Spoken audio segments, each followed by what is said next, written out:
Welcome to our live stream marathon of one of Patheos' most popular series, Excavating the History of the Bible. Tonight, we're taking a look back at the episodes that dig deep into archaeology and the biblical world, pot shards, inscriptions, and city walls that bring ancient stories into sharper focus. Settle in for a binge-worthy journey through the landscapes, artifacts, and people who shaped the Bible's history. Let's begin with Episode 1, Introduction to Biblical Archaeology.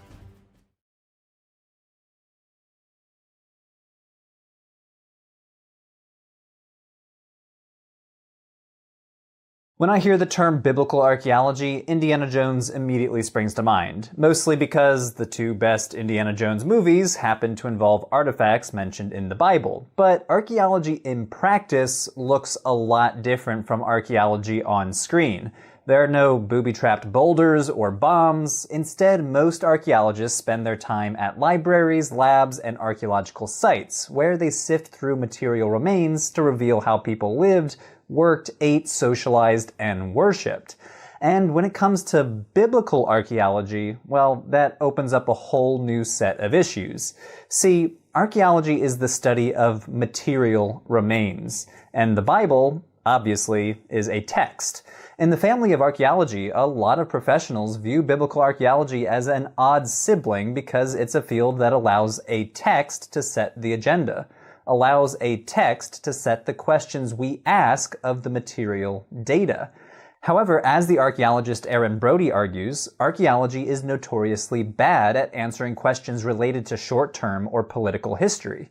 The lifetime of any one individual is brief, and rarely, if ever, leaves behind archaeological traces. So, even a biblical character as famous or infamous as King Saul is almost impossible to find in the material record. What archaeology is good at is answering other types of questions related to medium and long-term histories, such as questions about society, economics, religion, resource procurement, farming. From excavations at these sites, researchers can piece together information about a bunch of different aspects of daily life, such as how did they manufacture their pottery, who did they trade with, what crops did they farm, what animals did they domesticate, what did their houses look like. Topics rarely covered in biblical texts. Archaeology is less equipped to detail the sort of exciting stories we see in the Bible.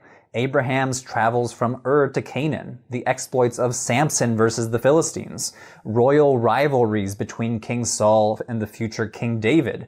For that information, we have to disentangle the texts and textual layers preserved in the Hebrew Bible, texts that are often written centuries after the events they describe. In this series, we will examine what archaeology reveals about the cultures mentioned in the Bible. And while we'll discuss the biblical text when it's relevant, I want to focus primarily on the material evidence. But first, we have to look at the discipline's earliest explorers, whose discoveries, methods, and theories forever changed the way we think about the Bible. Let's start with someone that many consider to be the father of biblical archaeology, the 19th century biblical scholar and minister Edward Robinson.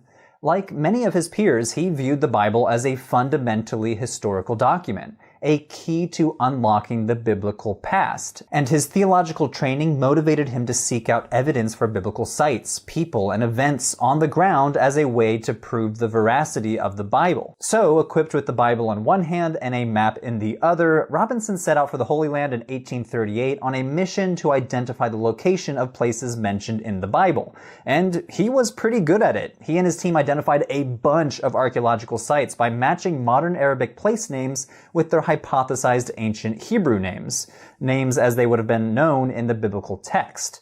A famous example is the town that in Arabic is called Beitin, which Robinson identified as Bethel or Beit El in Hebrew, where the patriarch Jacob famously saw a vision of God and angels in the book of Genesis. In both of these closely related Semitic languages, the place names share the linguistic root Beit, meaning house. Robinson was also an expert map maker, and using modern scientific methods of survey to map the Holy Land, he helped to professionalize the emerging field of what was then called biblical geography. Equipped with his surveying tools and Bible, he and his team eventually identified around 100 biblical places. Robinson was not alone in his methods of tracking down ancient places using a text as his guide. The German explorer Heinrich Schliemann wanted to identify ancient Greek places mentioned in the works of Homer, and with the Iliad in one hand and his shovel in the other, Schliemann went on a self-appointed quest to dig up the famous city of Troy. However, while Schliemann would always have been faced with the potential that Troy was a mythical place from Homer's imagination, early Holy Land theologian explorers like Robinson understood the Bible as beyond question.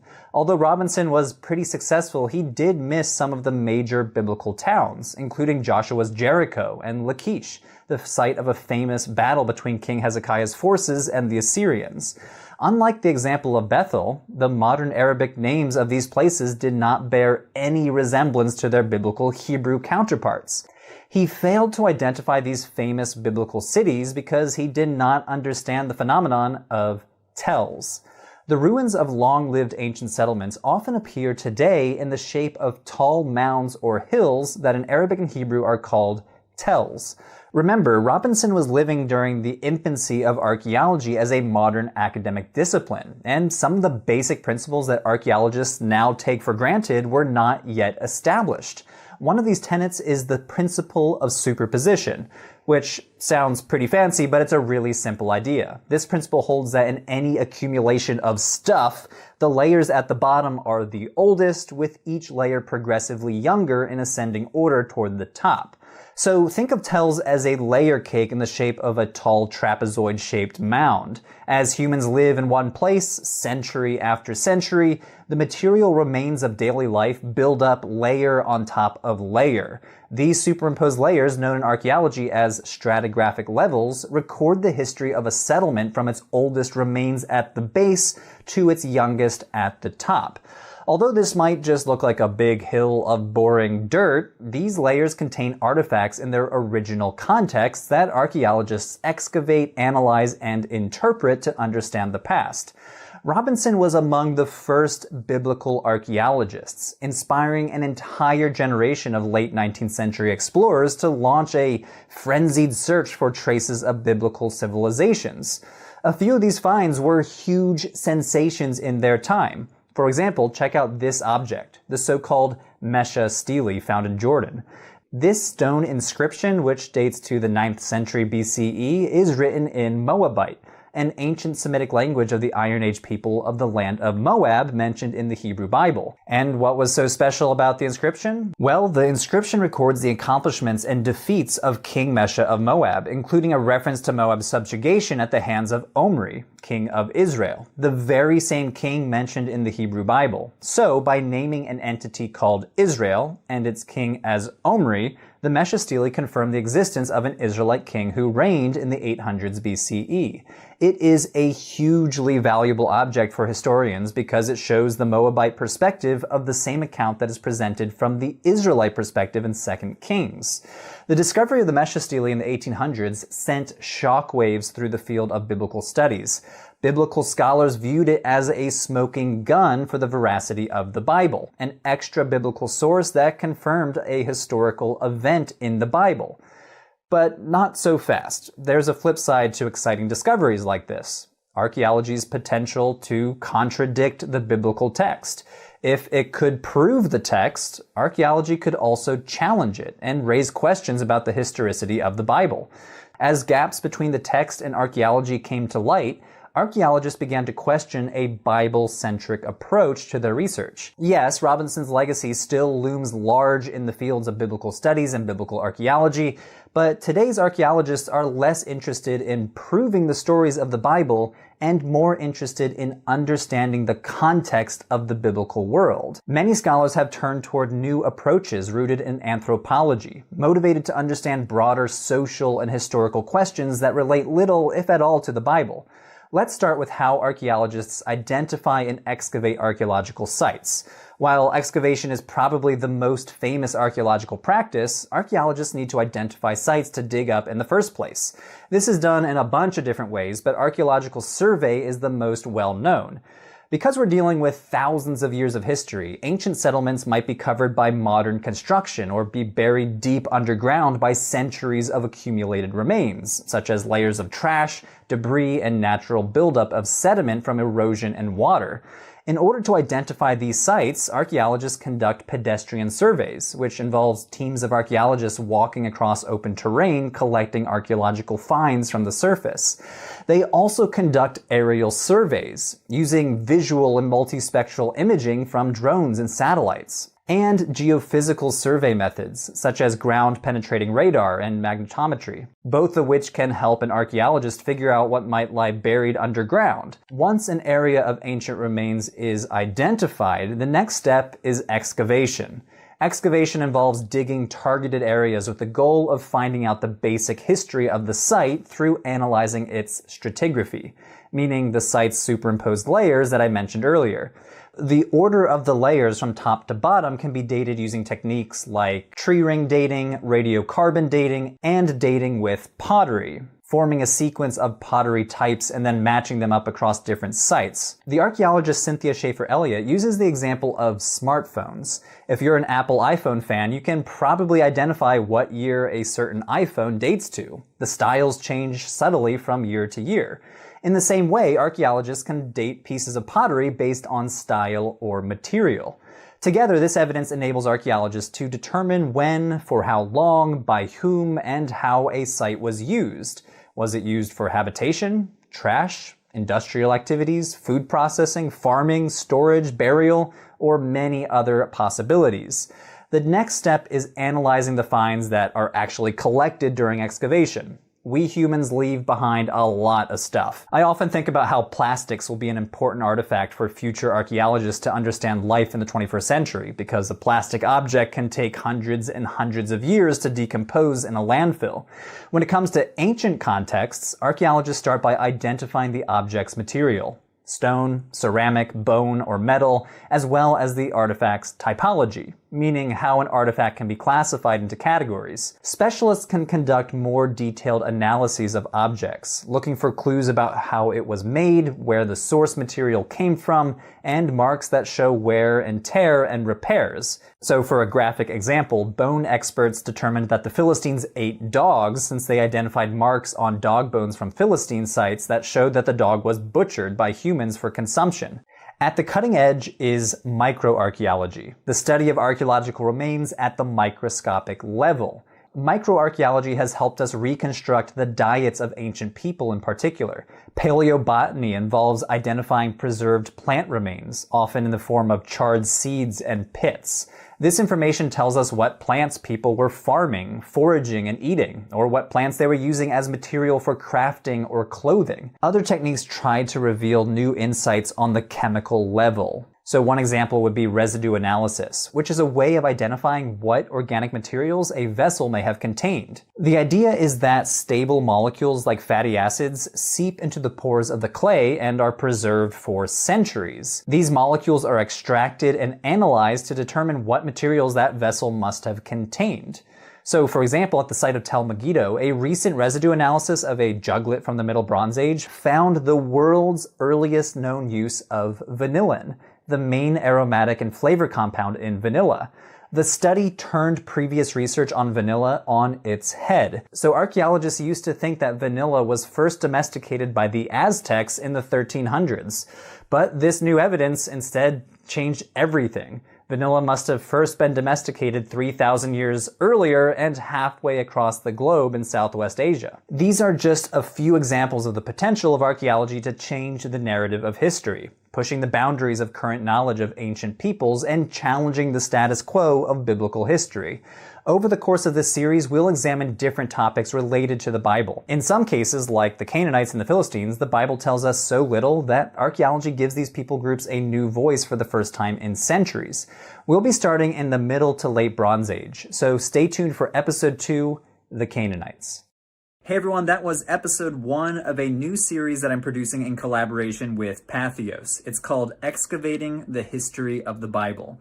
You can watch episode 2 right now, so just head on over to Patheos' brand new YouTube channel. You can subscribe and follow the whole series as we launch each episode weekly. Topics will include who were the Canaanites, where did the Israelites come from, who were the Philistines, examining the cultures and places mentioned in the Bible from an anthropological and archaeological perspective. So each and every episode is written by an archaeologist or a biblical scholar, so special thanks to all the awesome people down in the credits below. I could not have made this series without their help. So head on over to Patheos' YouTube channel to watch episode 2, Who Were the Canaanites?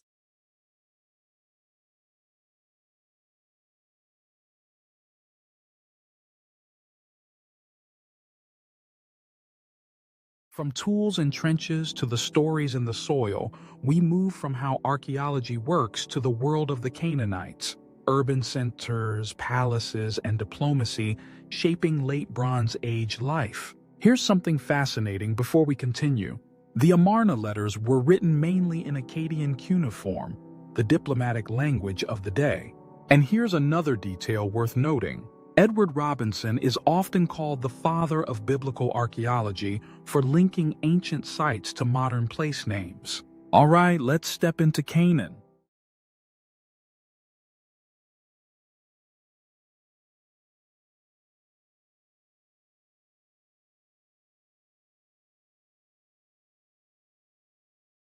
There are a lot of ites in the Bible. The Israelites, the Amalekites, the Moabites, the Hittites, but among the ones to receive the worst reputation are the Canaanites. The Bible doesn't say too much about the Canaanites, but the main narrative comes from the book of Joshua.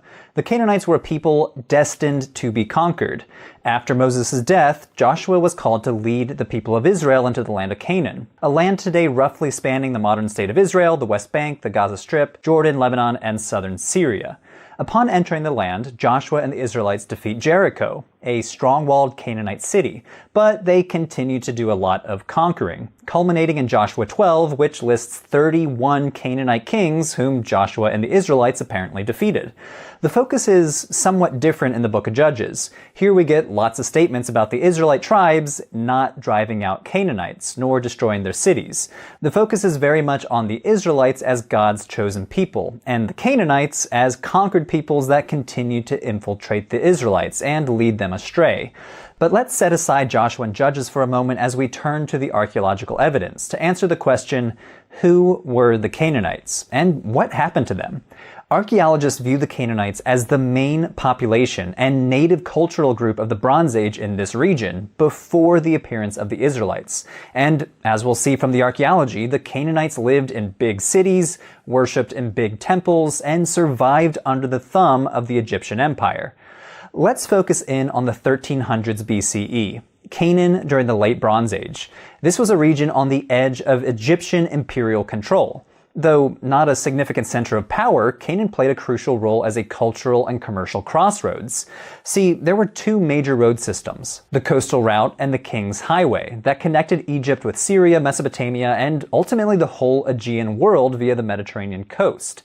Canaan sat at the heart of it all. These routes spurred the development of long-distance trade that financed some of the biggest cultural achievements of the Canaanites that we'll talk about, including their urban culture, their monumental architecture, palace bureaucracies, and their cult practice.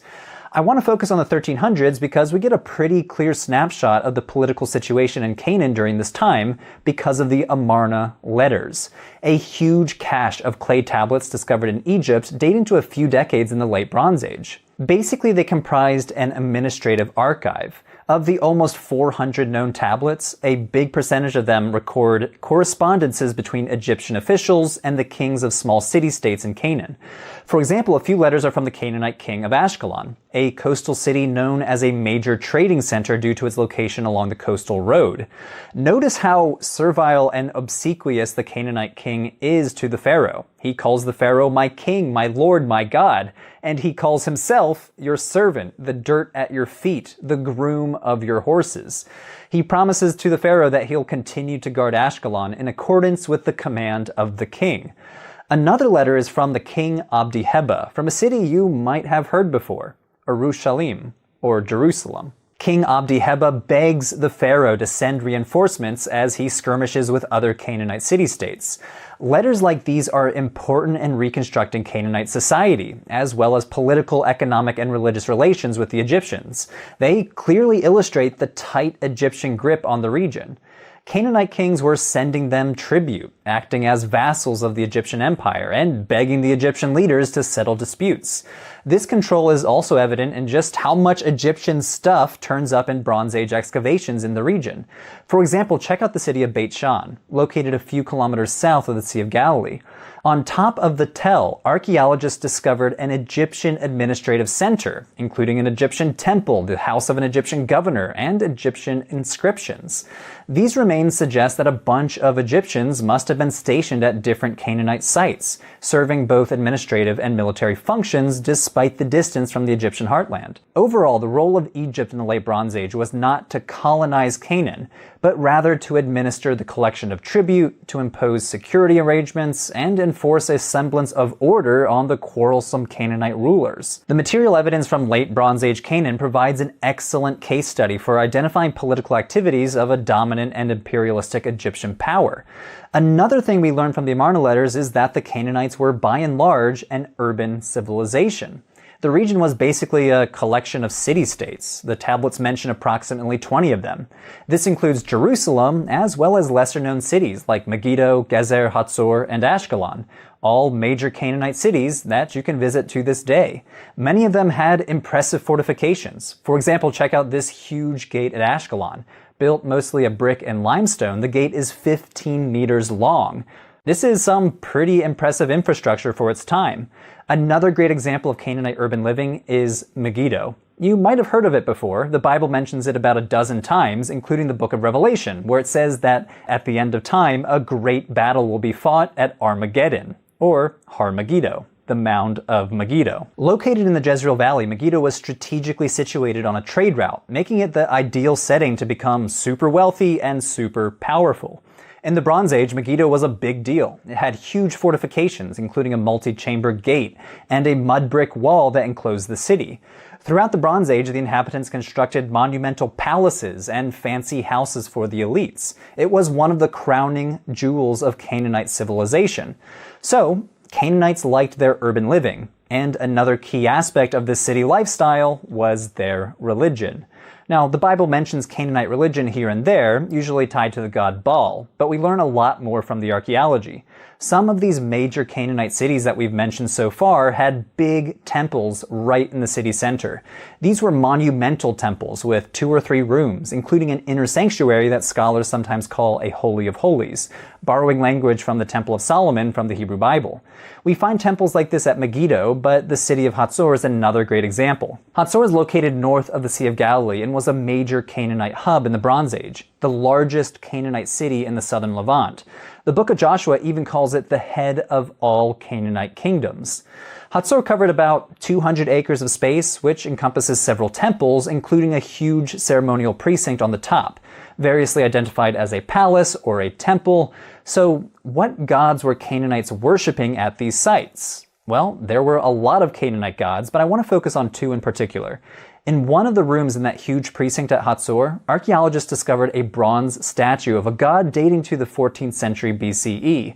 And it's pretty hefty. 35 centimeters high, it weighs 3 kilograms of solid bronze. Many scholars think it represents the Levantine storm god Baal, based on his clothing and his gesture with his hand held parallel to his chest, which is identified as one of Baal's attributes.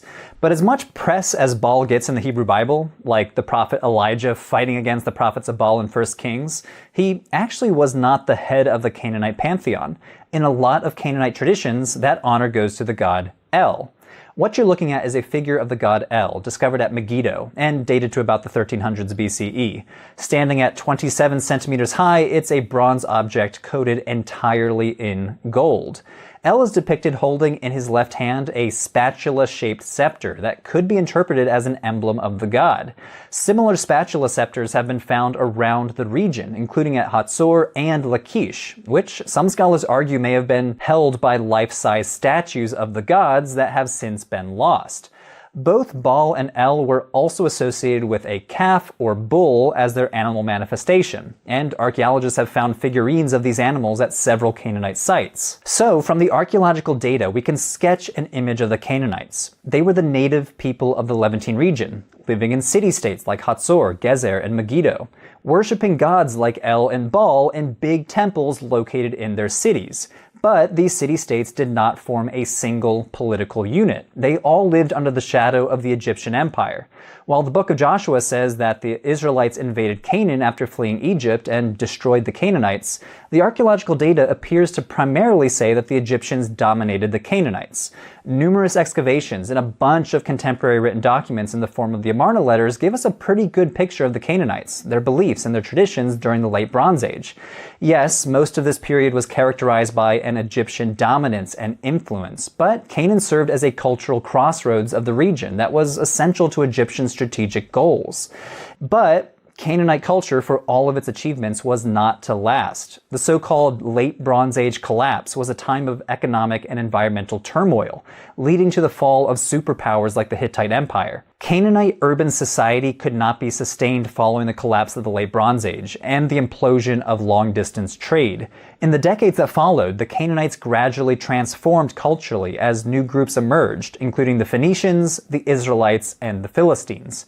Stay tuned, we'll be learning more about these people groups in future episodes. Hey everyone, that was the second episode in the brand new Patheos series, Excavating the History of the Bible. If you'd like to watch episode 1, you should click on the link right here. Stay tuned for episode 3, which will be focusing on the origins of the Israelites.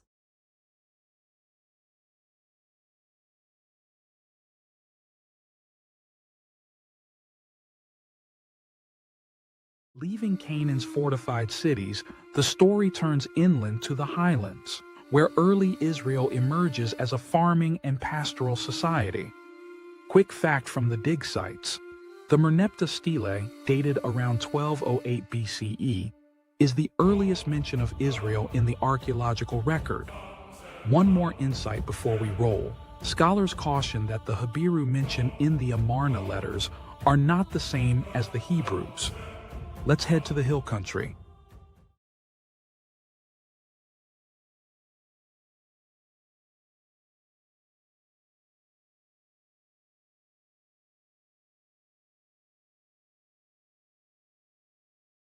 At its core, the Hebrew Bible is the story of a people called the Israelites. It tells of their origins, their struggles, and their special relationship to the God that they call Yahweh. But who exactly are the Israelites and where did they come from? As we talked about last episode, according to the book of Joshua, the Israelites are depicted as conquerors of Canaan and its idol-worshipping inhabitants, the Canaanites. It's the sequel to the Exodus narrative, the fulfillment of their divine right to the promised land which was bestowed by God upon the Israelites' forefather, the patriarch Abraham.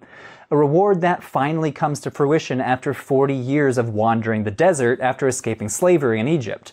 The text goes on to tell of how Joshua led the tribes of Israel through Canaan, capturing city after city until they vanquished their enemies and inherited their birthright. They then settled the land and divided it geographically, with each tribe of Israel getting a piece of the pie. But the origins of the Israelites in the archaeological record is not so clear-cut. That's because the book of Joshua was not written at the same time as the events it describes. In fact, the text contains certain details that reveal that the story was written long after these events. For example, the walls of Jericho described in Joshua did not exist in the Late Bronze Age, nor did many of the place names given in the text. These places did exist in the 7th century, though, which is when many scholars agree that the story was likely written down. The archaeological evidence tells a different tale. Early Israelites were simple farmers living on the edges of civilization. But where did they come from? To answer this question, let's first turn to the historical record and the earliest documents that mention the group known as Israel. This is the Merneptah stele, a 10-foot tall black granite stone discovered in Thebes by the famous Egyptologist Sir Flinders Petrie in 1896.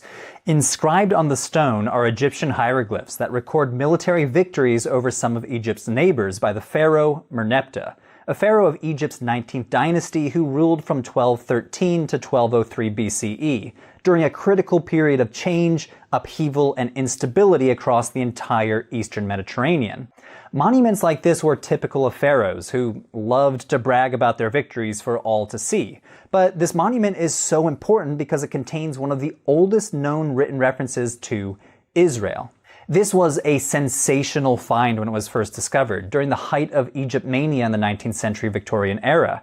Its legacy has endured over a century later. The problem? Its mysterious Israel inscription raises many more questions than it answers regarding who or what exactly Israel was from Merneptah's perspective. Was it a group of people that correspond to the biblical Israelites, a nation, a territory, or something else entirely? Let's take a look at the details. The ancient Egyptian language provides some clues. See, the name Israel appears alongside several adversaries that Merneptah claims to have defeated, including the city of Ashkelon. The monument lists these enemies in a number of ways, such as by their general region, such as Canaan, or by their capital city, such as Ashkelon.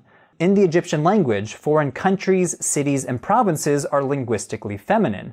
But when referring to Israel, the inscription marks it differently. It uses a different determinative, a linguistically masculine marker that indicates a foreign people. Why use the linguistic marker for people rather than land or nation? In this case, Israel may refer to a society, a coherent group of people who shared a collective identity. Based on the inscription, some biblical scholars interpret Israel as a tribe that may derive its name or identity from an ancestor by the same name. The stele goes a step further, triumphantly claiming that Israel's seed has perished, a phrase that is not applied to the other entities listed in this victory stele. These clues tell us about how the Egyptians viewed Israel as something different from the other entities that they list. It's not a land like Canaan or a city like Ashkelon, but a people who, according to the Egyptians, perished by around 1207 BCE as a result of their military defeat. But there's a twist to the story. Although long thought to be the oldest inscription mentioning Israel, a new artifact might take the crown from the Merneptah stele. The late scholar Manfred George translated an even older fragment of an Egyptian text called by the super creative name AM 21687, which is housed in the New Museum in Berlin. He argued that the inscription includes the name of Israel on a damaged portion of the inscription, which has been confirmed by other scholars in recent years.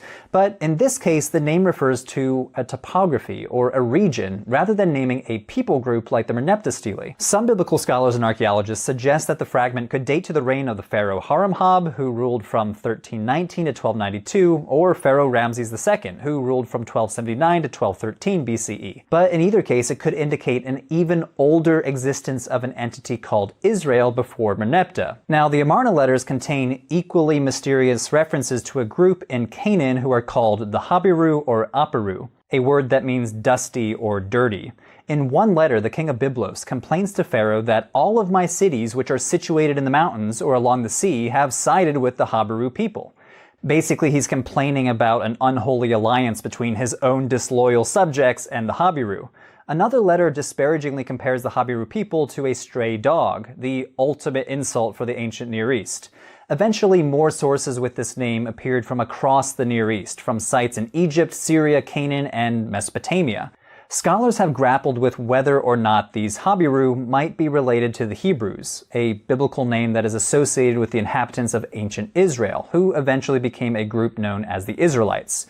So, who are these Habiru? The Amarna letters imply that the Habiru may have been a transient group who inhabited the hilly outskirts of major cities. There is some indication that they were low status and disrupted trade by raiding and plundering traveling merchants. In other words, they were bandits. They were also described as slaves and servants. The king of Gezer implies that they were sometimes even organized as a force. In a letter to the pharaoh, he begs for help to save his land from the power of the Habiru, and in another describes them as a stronger force than his own. So, viewing the Habiru through this negative lens leads us to draw the conclusion that they were a marginalized social class who sometimes formed powerful militias, rather than a group defined by their nationhood, culture, religion, or language, like the Israelites. Like other groups mentioned in the Amarna letters, they were presented in these letters as a source of danger to an already crumbling system of long-distance trade. So, do these bandits represent the Hebrews? Probably not. The connection between the Habiru and the Hebrews is linguistic and relies on matching the root letters of the words themselves. And most scholars agree that the root letters don't even match. So, any direct connection between the Habiru and the Hebrews is unlikely. Where does that leave us in terms of the Israelites? Well, given the conflicting historical evidence, we are left to read between the lines to determine how Israel and its people may or may not correlate with the archaeology. Although the sources don't agree on much, one thing is clear. The Late Bronze Age was a world undergoing conflict, change, and crisis. During the Late Bronze Age, the status quo began to crumble across the Eastern Mediterranean. Palace economies and the long-distance trade that they supported disintegrated. The imperial superpowers of the time, Egypt and the Hittites, either retreated home from their peripheries or completely collapsed. People were on the move, migrating in droves from the Aegean to the Levant. A letter from the palace archive of a coastal Syrian city dated to around 1207 BCE bore witness to burning cities. "My father, now the ships of the enemy have come. They have been setting fire to my cities and have done harm to the land." Another letter from the same city paints an even bleaker picture. "The gates of the house are sealed. Since there is famine in your house, we shall starve to death." This letter may have been sent from the inland city of Amar, showing just how far the disruption had spread, with famines raging from central Anatolia all the way to Egypt. The shockwaves of these changes reverberated around the region. Some existing cities were abandoned, but new ones were founded in the highlands and along the coast, and new groups of people settled in the area. Some of the new groups included the Philistines, who settled on the coast, and the Israelites, who gravitated toward the difficult terrain of the rural highlands to establish new villages away from the Canaanite urban centers. The collapse of the Late Bronze Age burst the bubble of long-distance trade, a lucrative enterprise that had propped up Canaanite palace economies and urban centers for centuries. In its wake, Canaanite urban culture also gradually collapsed as depleted palace treasuries became unable to sustain large populations in their cities and outskirts. Populations shrank, and new areas in the central highlands were settled, possibly by pastoral nomads, who were mobile groups of herdsmen who moved seasonally with their flocks. These new highland villages were located in marginal environmental zones between the Jezreel Valley to the north and the Beersheba Valley in the south. The hilly topography made farming really difficult, with limited crop yields that could only support small populations, especially in the arid south.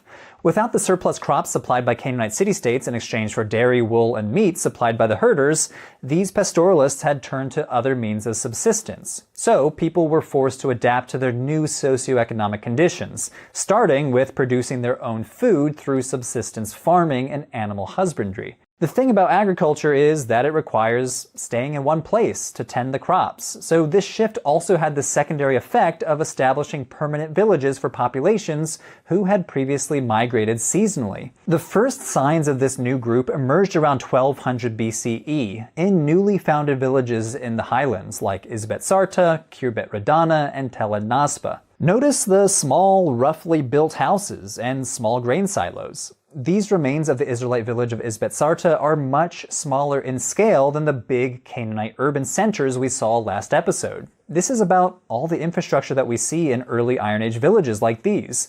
No public buildings like palaces, no temples, no water systems or city storehouses. All of this would slowly appear again a few hundred years later. These remains tell us that the early Israelites appear to have lived a simple and egalitarian lifestyle of small-scale farming and herding. They shared living space, they shared labor, livestock, and silos for storing grain. From the 12th century through about the 8th century BCE, settlements that were scattered sparsely in the hills at first eventually grew to number in the hundreds as the Israelite population grew. They gradually formed a network of villages, towns, and fortified centers that transformed over time into important Israelite highland cities such as Shiloh, Bethel, and Jerusalem. So, the simplest explanation for the origins of the Israelites might be the closest to the mark. As scholars Israel Finkelstein and Neil Asher Silberman argue in their book, The Bible Unearthed, the emergence of early Israel was an outcome of the collapse of the Canaanite culture, not its cause. And most of the Israelites did not come from outside Canaan, they emerged from within it. How do we know that these settlements were uniquely Israelite? Well, these villagers developed new forms of material culture, such as the collar-rimmed jar, which is often used as a marker of Israelite identity. They also developed distinctive architecture, such as the pillared 3- or 4-room house. They appear to have adopted new dietary rules too, in part avoiding eating pigs. Finally, they developed new religious practice centered on the worship of the God of Israel. This explanation of a gradual transition from Canaanites to Israelites also helps to explain why vestiges of Canaanite culture endured among Israelite populations for centuries. The Israelites set up open-air cult sanctuaries on hilltops where worshippers would go to deposit religious figurines. Female figurines were especially popular and may have represented Asherah. Now, of course, the emergence of any people group is an incredibly complex process, and archaeologists continue to debate the origins of the Israelites. Archaeologists see continuity with Canaanite culture, such as pottery derived directly from Canaanite styles, as well as the continuity with Canaanite cultic practice, such as the Asherah figurines. But archaeologists also note discontinuity from Canaanites of the Bronze Age, like the new settlement patterns and more egalitarian social structure exemplified by these small hamlets in the central hill country, a far cry from the grand urban lifestyle of Canaanite cities like Ashkelon, Hatzor, or Megiddo. Scholars over the past few decades have offered modifications of this pastoral Canaanite model that I've outlined in this video. For example, the scholar Anne Killebrew has floated what she calls the mixed multitude theory of Israelite origins, that early Israel was a collection of largely indigenous tribal groups, mostly comprised of the rural Canaanite population and displaced peasants and pastoralists, but the boundaries of this group may have been porous, enabling smaller numbers from external non-indigenous groups from outside Canaan to integrate into the new ethnicity. However, material culture or religious practice alone do not define the Israelites as a people. What binds together a group of people as an ethnicity or a nation like the Israelites is a shared narrative of common origins, descent, and identity. That's the work of the Hebrew Bible, to bring together the historical threads of the Israelites as a people and package the story through the special relationship with Yahweh. The story of the conquest of Canaan told in the book of Joshua serves to fulfill the very goal of creating a national origin story for the Israelite people. It better reflects the 7th century world of Judah in which it was written than the world of 12th century Canaan that it describes. Stay tuned for the next episode. Philistines are next. That was episode 3 of Patheos' new series, Excavating the History of the Bible, where we explore the world of the Bible through the lens of archaeology. Click on the playlist on screen to watch the first 2 episodes.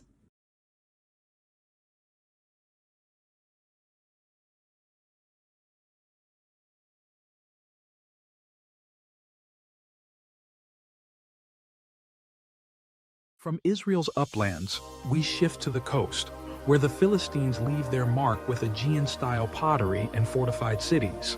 Here's a surprising connection. Philistine ceramics often reflect Mycenaean influences, marking an Aegean link. And another clue from Egypt.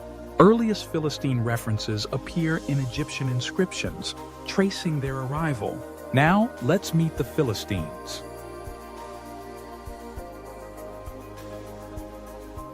This is the mortuary temple of Pharaoh Ramesses III, located at Medinet Habu near Luxor, Egypt. Inscribed on the walls of this temple is the earliest archaeological reference to one of the greatest villains in the Hebrew Bible, the Philistines. They're always causing trouble for biblical heroes. They gouge out Samson's eyes before he drops a building on a bunch of them. They steal the Ark of the Covenant from Jerusalem, and they famously lose their champion Goliath in a duel against David. But who were the Philistines, and where did they come from? And what have archaeologists discovered about their culture? Let's turn back to those carvings on the walls of Medinet Habu. This inscription describes a series of attacks up and down the Levantine coast by a coalition of seafaring armies, culminating in an invasion of Egypt in the 1170s BCE. The inscription reads, "The foreign countries made a conspiracy in their islands. No land could stand before their arms. They were coming forward toward Egypt." The inscription then describes the distinct people groups attacking Egypt. Their confederation was the Peleset, the Tejeker, the Shekelesh, the Denian, and the Wesha. And here they are, at least according to the Egyptian artists, a bunch of foreign soldiers with nifty feathered headdresses and distinctly different features compared to the Egyptians. One section of the sculpture depicts Ramses III standing before a dramatic naval battle. Egyptian and invaders' boats crushed together, foreign soldiers falling overboard. Another section depicts the same feathered invaders carried off as prisoners. Scholars now call these people the Sea Peoples. They start appearing in Egyptian sources around 1400 BCE, and by 1100 they apparently were a huge thorn in the side of the Egyptians. A bunch of different primary sources from the New Kingdom period suggest that the Egyptian Empire frequently dealt with Sea People attacks. Now, throughout the 20th century, some scholars even blamed the Sea Peoples as the cause of the so-called Late Bronze Age collapse, an apparently widespread phenomenon when the Eastern Mediterranean region succumbed to a gradual process of political, economic, social, and cultural fragmentation. The superpowers of that time, the Hittite Empire and the Egyptians, were in crisis. The Hittite Empire itself dissolved entirely. Major cities in the Eastern Mediterranean either were destroyed or disappeared. International trade apparently dried up. The argument goes that the Sea Peoples were a primary cause. Invaders from Crete, Cyprus, mainland Greece, and even as far away as Sardinia, coming in and trashing the Levant. However, archaeologists in recent years have modified this Sea Peoples invasion narrative. As with any large-scale historical phenomenon, it's way too simplistic to blame a single cause. The Late Bronze Age collapse was a slow-moving phenomenon that took place over the course of a century or more. In fact, the Sea Peoples might have been victims of the Late Bronze Age collapse themselves, escaping from their homelands as refugees.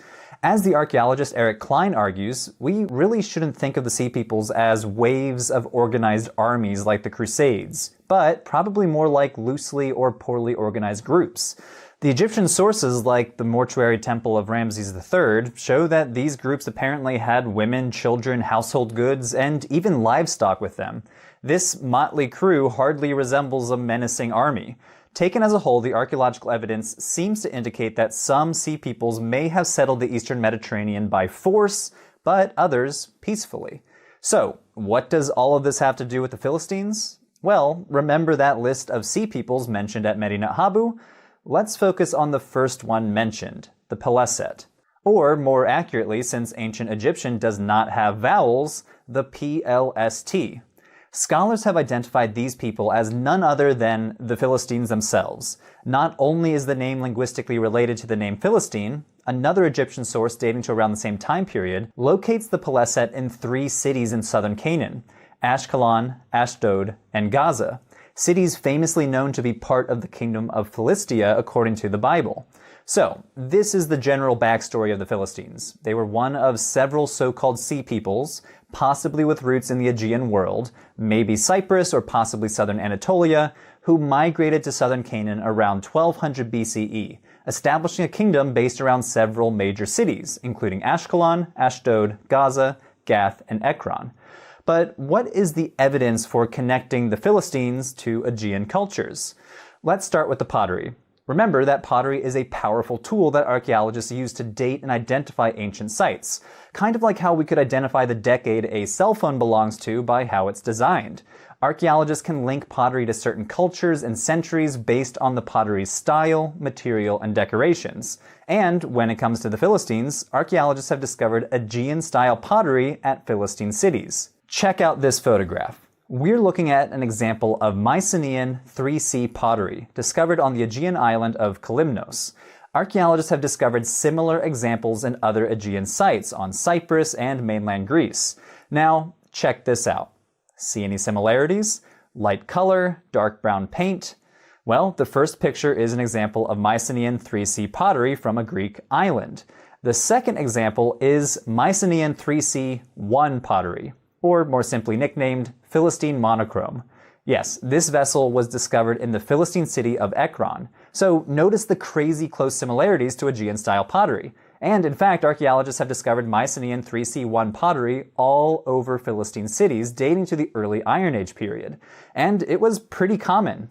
At the city of Ekron, for example, Mycenaean 3C1 pottery accounts for somewhere between 40 to 50% of all pottery discovered that dates to the early 12th century. So, what does this tell us about the Philistines and their culture? Archaeologists in the 1970s theorized that the Philistines must have taken this pottery with them from their homelands in the Aegean, or Cyprus itself, when they migrated to their new land. But after studying the pottery using a chemical technique called neutron activation analysis, researchers discovered that these pots were not imports. They were locally produced, created from the same clay found in Philistia itself. In fact, clay with the same chemical fingerprint that we see in later Philistine styles, like Philistine bichrome pottery. So this leads scholars to conclude that the Philistines were making this pottery for themselves, using Aegean-style manufacturing technologies never before seen in the Levant, but not as mere imitators of the style, but as people who migrated to Philistia, carrying with them the technical know-how to continue these styles from a parent culture somewhere in the Aegean world. Here's another example. You're looking at a figurine called an Ashdoda figurine. Basically, she's a female figurine that some archaeologists identify as some sort of Philistine goddess, though in this case, half goddess, half offering table. Archaeologists have discovered similar figurines at major Philistine sites, including Ashkelon, Ashdod, and Ekron, dating to as early as the second half of the 12th century. Now, check out these figurines. Archaeologists call these psi figurines. Because of their elongated necks and raised arms, they look kind of like the Greek letter psi. The examples on the left were found in Greece, Crete, and Cyprus. The example on the right from the Philistine city of Ashdod.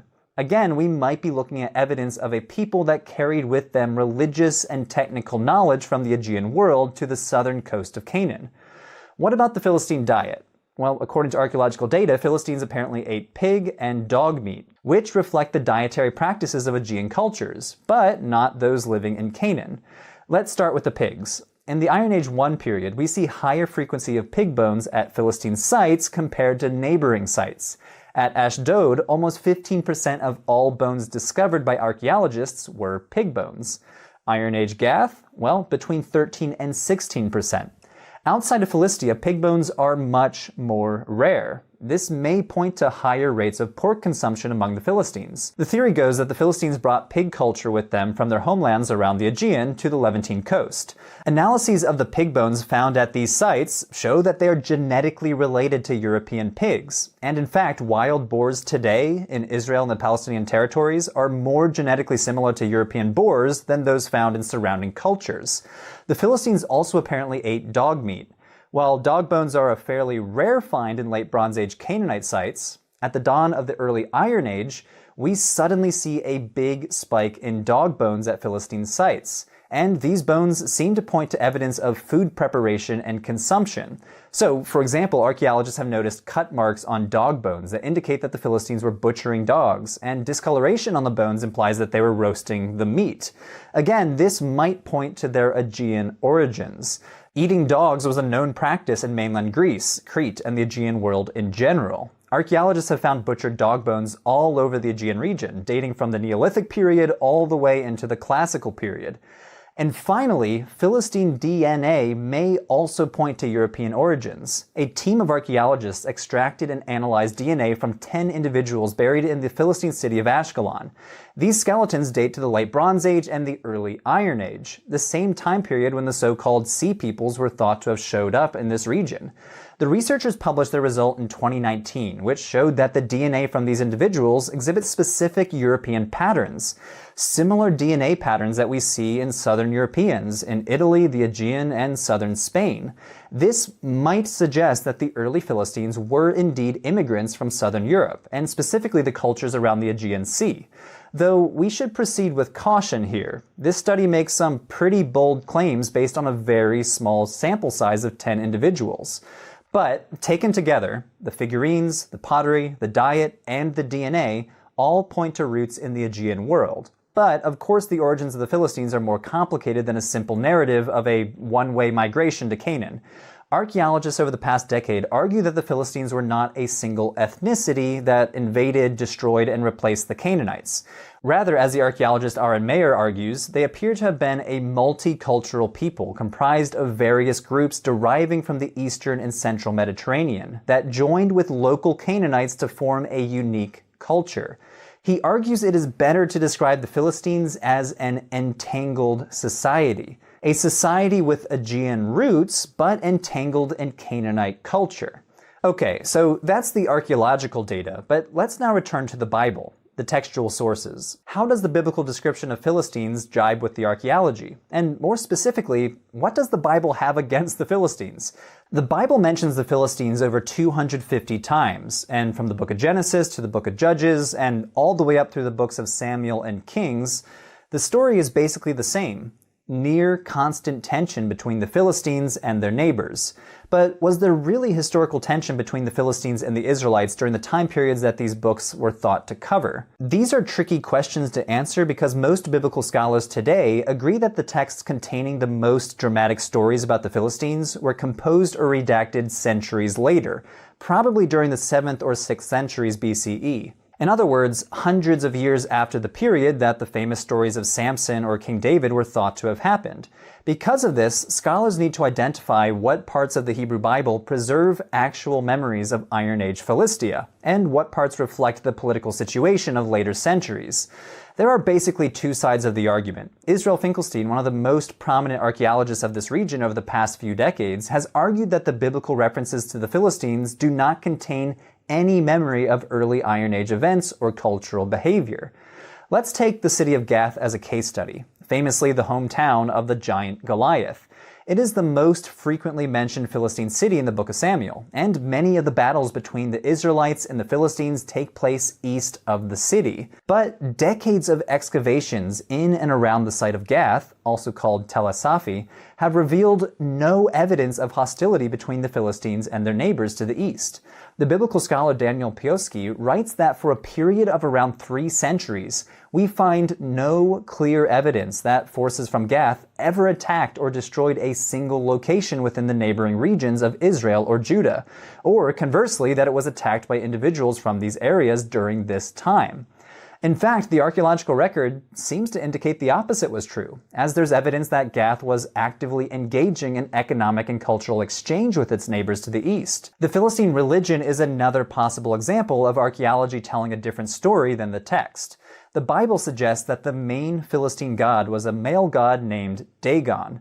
But the most common religious paraphernalia that we find in Philistine sites are those female figurines that we mentioned earlier, and the mention of a female goddess on an inscription found in the Philistine city of Ekron, which suggests that the main god was a goddess, not Dagon. On the other side of the coin, some archaeologists and biblical scholars do argue that the stories about the Philistines in the books of Samuel or Kings might contain kernels of actual data about Iron Age Philistines. So, for example, the very fact that the Bible mentions Gath so often is interesting because while the city was one of the biggest cities around the 10th century, Gath apparently dwindled in importance in later periods. Excavations at Tel Asafi have demonstrated that the city was destroyed by fire in the 9th or 8th century and never fully recovered. So this leads the ancient historian Itamar Singer to argue that the Hebrew Bible includes at least a memory of Iron Age Philistia, even if the text includes some pretty obvious anachronisms. Overall, the Philistines are the subject of some of the most recent and cutting-edge archaeological studies. Archaeologists discovered a major Philistine cemetery only a few years ago. Their DNA has been sequenced in detail, but a lot of their culture and society remain a mystery to this day. If you'd like to learn more about the Philistines, I'm including a bibliography in the description below, as well as links to excavations at Tel Asafi, Ashkelon, and Ekron. Thanks for watching, and stay tuned for the next episode. Hey everyone, that was episode 4 of Patheos' new series, Excavating the History of the Bible. Click on the link on screen to watch the first 3 episodes, and stay tuned for episode 5, Iron Age Jerusalem.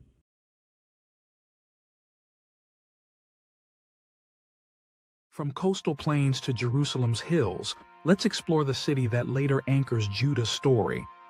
Before we move on, here's a quick fact. Jerusalem's ancient infrastructure includes monumental stepped stone structures and engineered water channels. And here's another.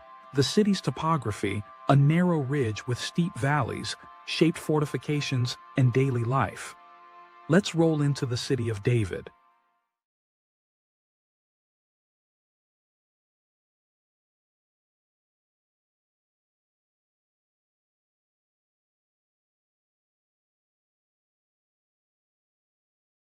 Looking at Jerusalem today, it would be easy to assume that the ancient city of the Canaanites, and later the Israelites, was originally located outside the old city walls that still dominate the skyline of the city today. But these walls, with their monumental gates and huge towers, are actually medieval. They date to the middle of the 16th century, built by the Sultan Suleiman the Magnificent soon after Jerusalem became part of the Ottoman Empire. Research from the last 150 years actually shows us that the earliest sections of Jerusalem sat outside of these walls. In this episode, we'll examine exactly where the biblical city was located and how it developed over time. Jerusalem is complicated, especially if you haven't been there. It sits in the middle of a mountain range about half a mile above sea level, surrounded by limestone hills and crisscrossed by deep valleys in between. A good way to think about Jerusalem is by thinking of two main lines of hills, one on the west, one on the east, with a valley in between each one. This is the main core of the city. The famous Dome of the Rock stands out on the eastern side, and the hill across from it is the Western Hill. You really can't see the central valley anymore because over time it has been filled with debris since antiquity. On the outside of the eastern and western hill lines, there are two deep and prominent valleys, the Hinnom Valley on the west and south, and the Kidron Valley on the east. So, where exactly was the earliest city of Jerusalem located? By examining the writings of 19th century explorers and the first modern maps of Jerusalem, it's clear that all scholars thought that the city of the Jebusites and David was founded on the western half of the city. You might remember the American scholar and explorer Edward Robinson mentioned in episode 1. He is one scholar among many who assumed that the biblical city of David was located here. Why did he think this? Well, for one thing, there are many place names on the western side of the city that echo early biblical memory. The best example of this is that the Western Hill itself is called Mount Zion, the very name of the stronghold that the Bible says that David conquered in 2 Samuel chapter 5. If that wasn't enough, the high tower that stands on the north side of Mount Zion, just inside today's Jaffa Gate, is named the Tower of David, and the traditional tomb of King David is also located on the Western Hill. Early modern scholars interpreted this as a claim that the city of David and Solomon must be on the Western Hill. Seems like a slam dunk, right? Not so fast. Remember, archaeology wasn't even in its infancy yet. By the time Robinson died in 1863, even the most basic of excavations had not been carried out in the city. What we today would call scientific archaeology did not begin in Jerusalem until the excavations by a British archaeologist named Kathleen Kenyon almost a century later. So there was no way to scientifically test the idea that David's city sat on the Western Hill. Excavations finally began in Jerusalem just after Robinson died, and the new data that started to emerge turned all of the theories upside down. Earliest Jerusalem was not on the Western Hill after all, but instead on the much lower, smaller, and less prominent southeastern ridge. Looking at the old city today, you would never guess that the city of biblical lore sat outside the monumental walls, and it would take several decades longer for this view to become the scholarly consensus. But over time, even more archaeological evidence eventually led all scholars to accept that the earliest Jerusalem was not where they once thought. So, why did ancient Jerusalem's first inhabitants establish the city on the small and less significant southeastern hill? There is probably a simple answer. At the foot of the eastern side of this hill bubbles the city's only regular source of fresh water, which is known in the Bible as the Gihon Spring. At this strategic spot, Jerusalem's inhabitants clustered near the spring and eventually built a city around it. Some of the earliest pottery in Jerusalem was found in this area. The first defensive walls of Jerusalem were built around the spring and its neighboring hill, a small ridge that plunges down from just underneath Al-Aqsa Mosque today. This ridge is surrounded by valleys on all three sides, making it easily defensible. However, Jerusalem remained vulnerable to its northern side, which has nearly always been the point of access for conquering armies throughout history. From the Babylonians to the Romans to the Crusaders, they all breached Jerusalem's walls from the north. Most scholars believe that the first textual references of Jerusalem comes from Egyptian execration texts, curses against rulers and their cities that were written down on clay figurines or pieces of pottery. The name of Jerusalem and its king, Yakar Amu, is recorded on one of these texts. We can also learn about late Bronze Age Jerusalem from the Amarna tablets, which we discussed in episodes 2 and 3. The Amarna tablets are a huge cache of tablets discovered in Egypt that record diplomatic correspondences between Canaanite kings and the Egyptian pharaohs. One group of them came from the ruler of Jerusalem himself, who was named Abdi-Heba. Altogether, we have 6 such letters from Jerusalem. They show that Jerusalem was a kind of localized city-state under control of the Egyptian Empire.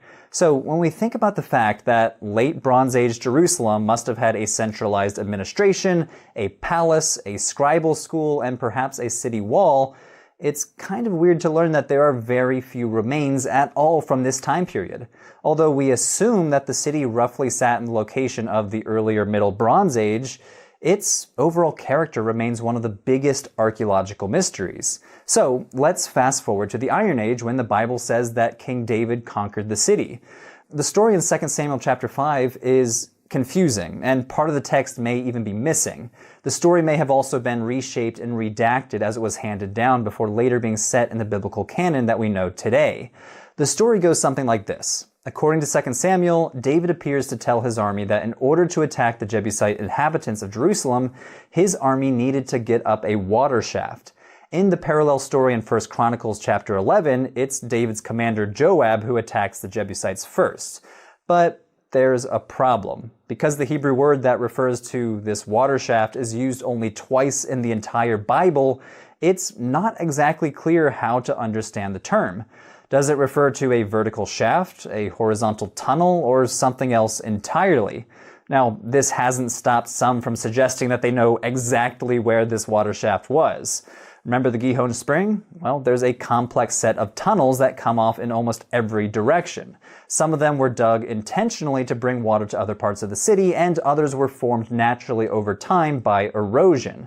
One of the vertical shafts near the spring was discovered by an early British explorer named Charles Warren. Several decades after Warren found that shaft, a French scholar theorized that this was the very shaft mentioned in 2 Samuel. So by this theory, Joab ascended the shaft and climbed into the city to surprise attack the Jebusites and open the gates for David's army. For almost a century, this theory was nearly universally accepted. And if you go there today, you will hear tour guides repeat the story again and again. However, later studies in the 1980s and the 1990s have shown conclusively that the top of the shaft was not yet exposed during the time of David. Had Joab or David climbed up to the top, they would have hit a dead end. There is another mention of a Jerusalem conquest in Judges by the tribe of Judah. Although it does not mention that the Judahites settled in the city, it does say that they captured it and set it on fire. It's hard to know if this represents only a temporary conquest of the city before it was retaken by the Jebusites, or a completely different literary tradition that explains how it fell into the hands of the Israelites. So, from the text and the archaeology, it's hard to understand how exactly Jerusalem became David's capital. 2 Samuel claims that David built a palace, fortified the city, and purchased the area where the temple would later be built by Solomon. But what can archaeology tell us about David, Solomon, and their building projects? Not much. The true nature of David's kingdom is one of the biggest ongoing debates among scholars. There is at least a broad agreement that David existed as a real person. In 1993, David's name was deciphered on an Aramaic inscription from Tel Dan, a site near the northern border of the modern state of Israel. However, there are no known inscriptions that mention Solomon at all. So what about their building projects in Jerusalem?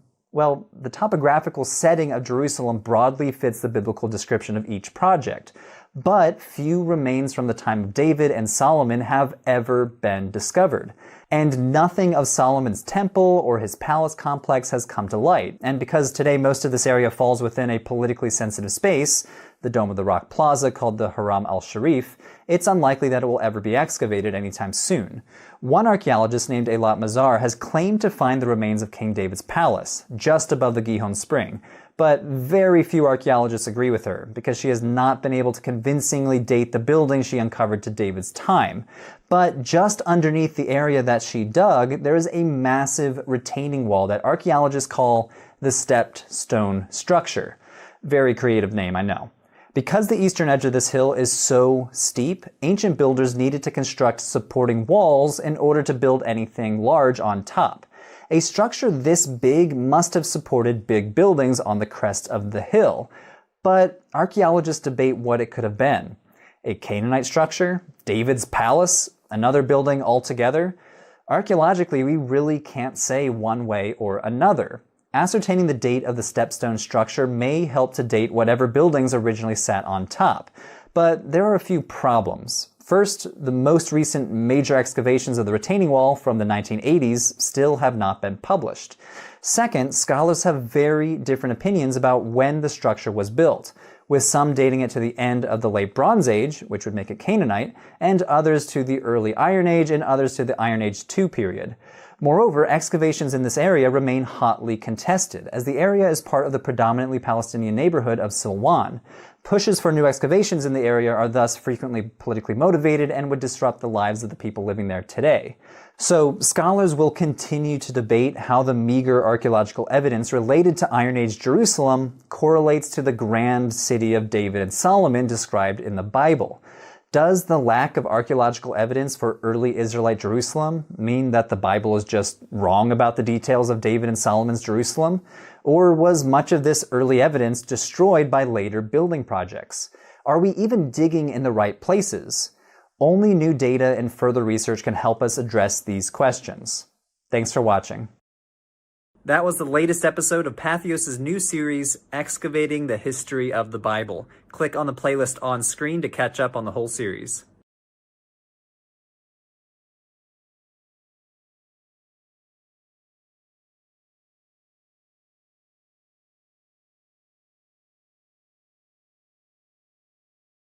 With Jerusalem framed, the story turns north to the OmRide Dynasty and King Ahab, seen not only in the Bible, but in Assyrian records.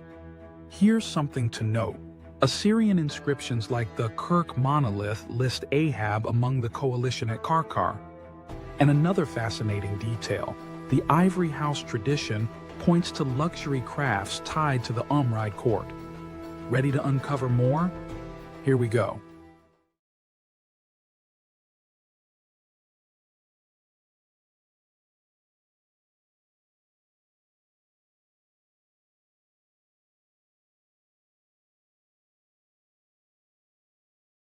King Ahab was a pretty bad guy, at least according to the Bible, famously doing evil in the sight of the Lord more than all who were before him. 1 Kings describes Ahab worshipping Canaanite gods like Baal and Asherah, as well as running into conflict with the prophet Elijah. But most notoriously of all, he marries the evil Tyrian princess Jezebel, who ruthlessly persecutes worshippers of Yahweh, purging his prophets from the lands of Israel. But who was Ahab? To answer this question, we're actually going to start with his dad, King Omri, a man who founded the OmRide Dynasty, a line of kings that ruled the northern kingdom of Israel for about 50 years. Omri himself receives little attention in the Bible, other than a short paragraph that he was the 6th king of Israel, that he moved the capital city to Samaria, and that he also sinned more than all those before him. This pretty much summarizes the Bible's view of the Omrides, shining a very unfavorable light on him and his lineage. The Omrides were a line of idol worshippers who angered the Lord, the God of Israel. Ahab, his son, died in battle, shot by an archer, while Jezebel was thrown to her death from the palace window at Jezreel, and her body eaten by dogs. The whole dynasty ends in ruin with the usurper Jehu killing Ahab's son at Jezreel, along with the rest of Ahab's remaining family. While the biblical text tells of the Omrides' evils, it doesn't tell the whole story. Archaeological evidence suggests that the OmRide Dynasty was one of the most powerful political entities in the whole region, reigning over an era of economic prosperity and territorial expansion, and marking a new chapter in the history of Israel. Let's start with Samaria, the new capital founded by King Omri. The site of Samaria, modern Sabastia, is located on a rocky hilltop in the Palestinian territory of the West Bank, around 65 kilometers north of Jerusalem. The Bible tells us that Omri bought the land and named the city he built, Samaria, after the land's previous owner. Excavations here have revealed that the site had been inhabited from the 11th century, but the earliest phase of monumental construction correspond to Omri's reign, dating to the early 9th century. Archaeologists discovered a huge palatial complex that they dubbed the Palace of Omri. It is absolutely massive, with foundations measuring approximately 55 by 40 meters. This palace is the largest monumental construction dating to the Iron Age in the Levant. Situated on the top of a hill, the location provided both a good vantage point of the plains below, as well as allowing for the palace to be visible for some distance, which must have advertised the OmRide's strength. We also can see hints of their wealth and engineering skill. The walls were constructed using a technique called ashlar masonry, in which stones are cut into uniform shapes, then laid in horizontal layers. The blocks of stone used for the construction for the Palace of Omri were fit together so well that no mortar was needed. A bunch of ivory decorations were also discovered during the early excavations of the site, which may have been used to decorate furniture.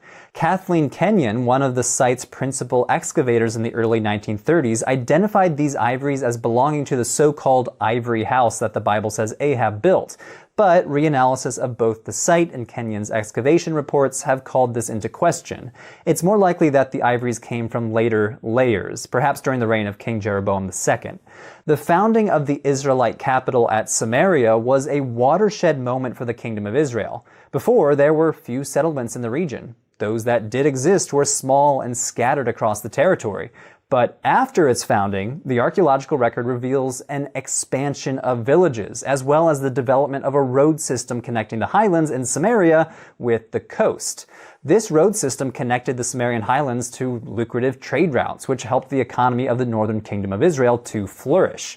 The OmRide kings were also apparently a regional military power. Let's return to the city of Megiddo as an example. As we talked about in episode 2, Megiddo was formerly a crowning jewel for the Canaanites. But now, a few hundred years later, it was a crowning jewel of the OmRide Dynasty. 2 palaces at Megiddo have been attributed to the OmRides, as well as some pretty impressive fortifications. The emphasis on defensive fortifications at nearly every OmRide site hints that they were ruling during pretty violent times. Check out this inscription. It's known as the Mesha Stele, named after the king of Moab mentioned in the inscription. It says Omri was the king of Israel, and he oppressed Moab for many days. And his son succeeded him, and he said, I too will oppress Moab. So Mesha describes a military conflict between Moab and a dynasty of Israelite kings led by Omri, and later his son, possibly Ahab. So we can surmise that Omri and his son not only led successful military campaigns in nearby Moab, but managed to occupy the territory for 40 years. There also is evidence for skirmishes between the Omrides and the Arameans to the north, based in Damascus. An inscription found at Tel Dan records the death of 2 Omride kings at the hands of the king of Damascus.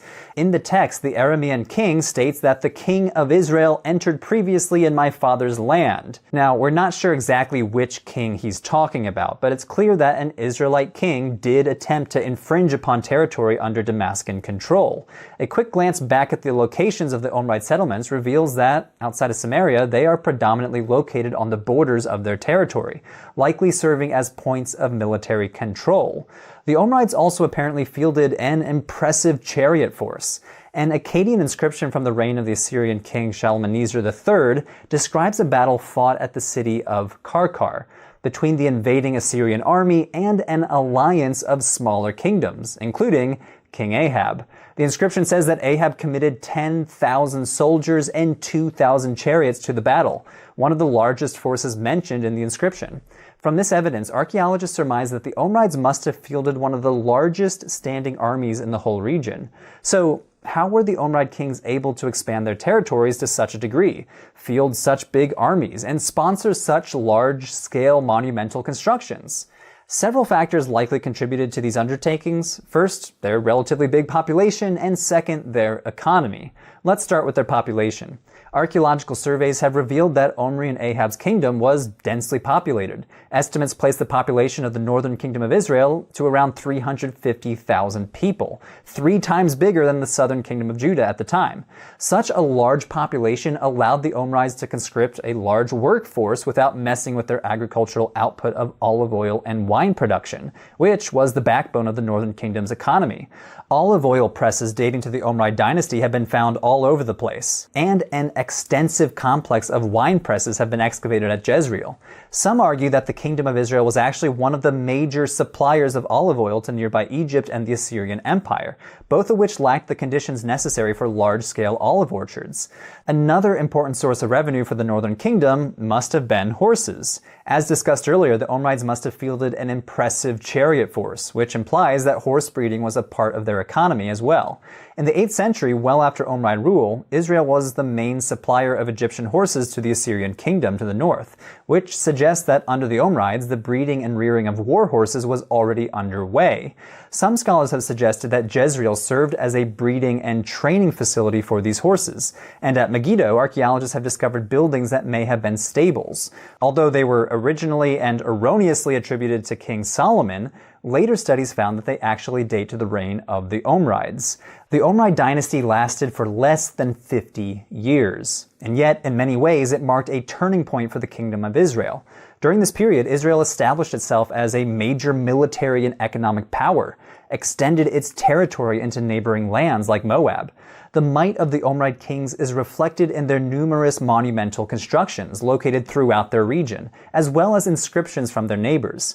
However, this golden age of the northern kingdom was not to last. A little over a century after the death of the last Omride king, political stability in Israel collapsed, and the lands that once belonged to the northern kingdom fell into the hands of the Assyrians.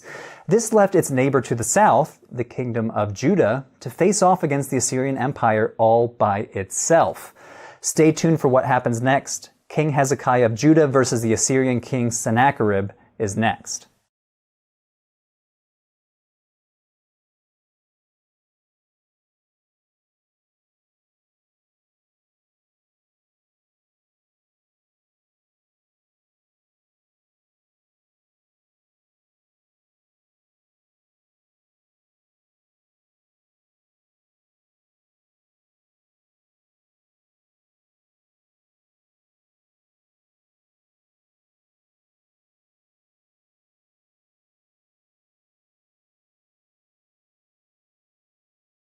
From Ahab's alliances and ivory palaces, we turn to a moment of crisis.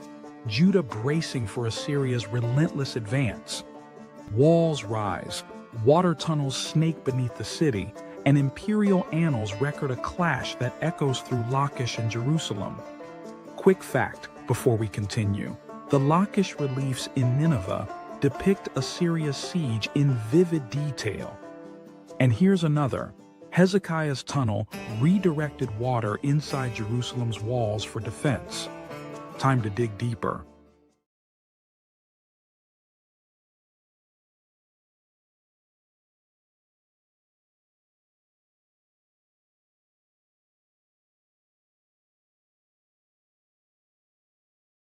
This is the so-called Taylor Prism. It is one of 3 known copies of an inscription recounting a campaign waged by the Neo-Assyrian king Sennacherib against the kingdom of Judah in 701 BCE. Things did not end well for the kingdom of Judah. It reads, "As for the king of Judah, Hezekiah, I besieged and captured 46 of his fortified cities. I took as plunder 200,150 people.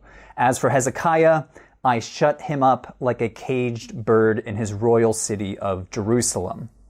The Hebrew Bible remembers Hezekiah as one of the good kings of Judah. He destroyed pagan cultic centers and did what was right in the eyes of the Lord. 2 Kings 18:5 says that there was no one like him among all the kings of Judah after him, or among those who were before him.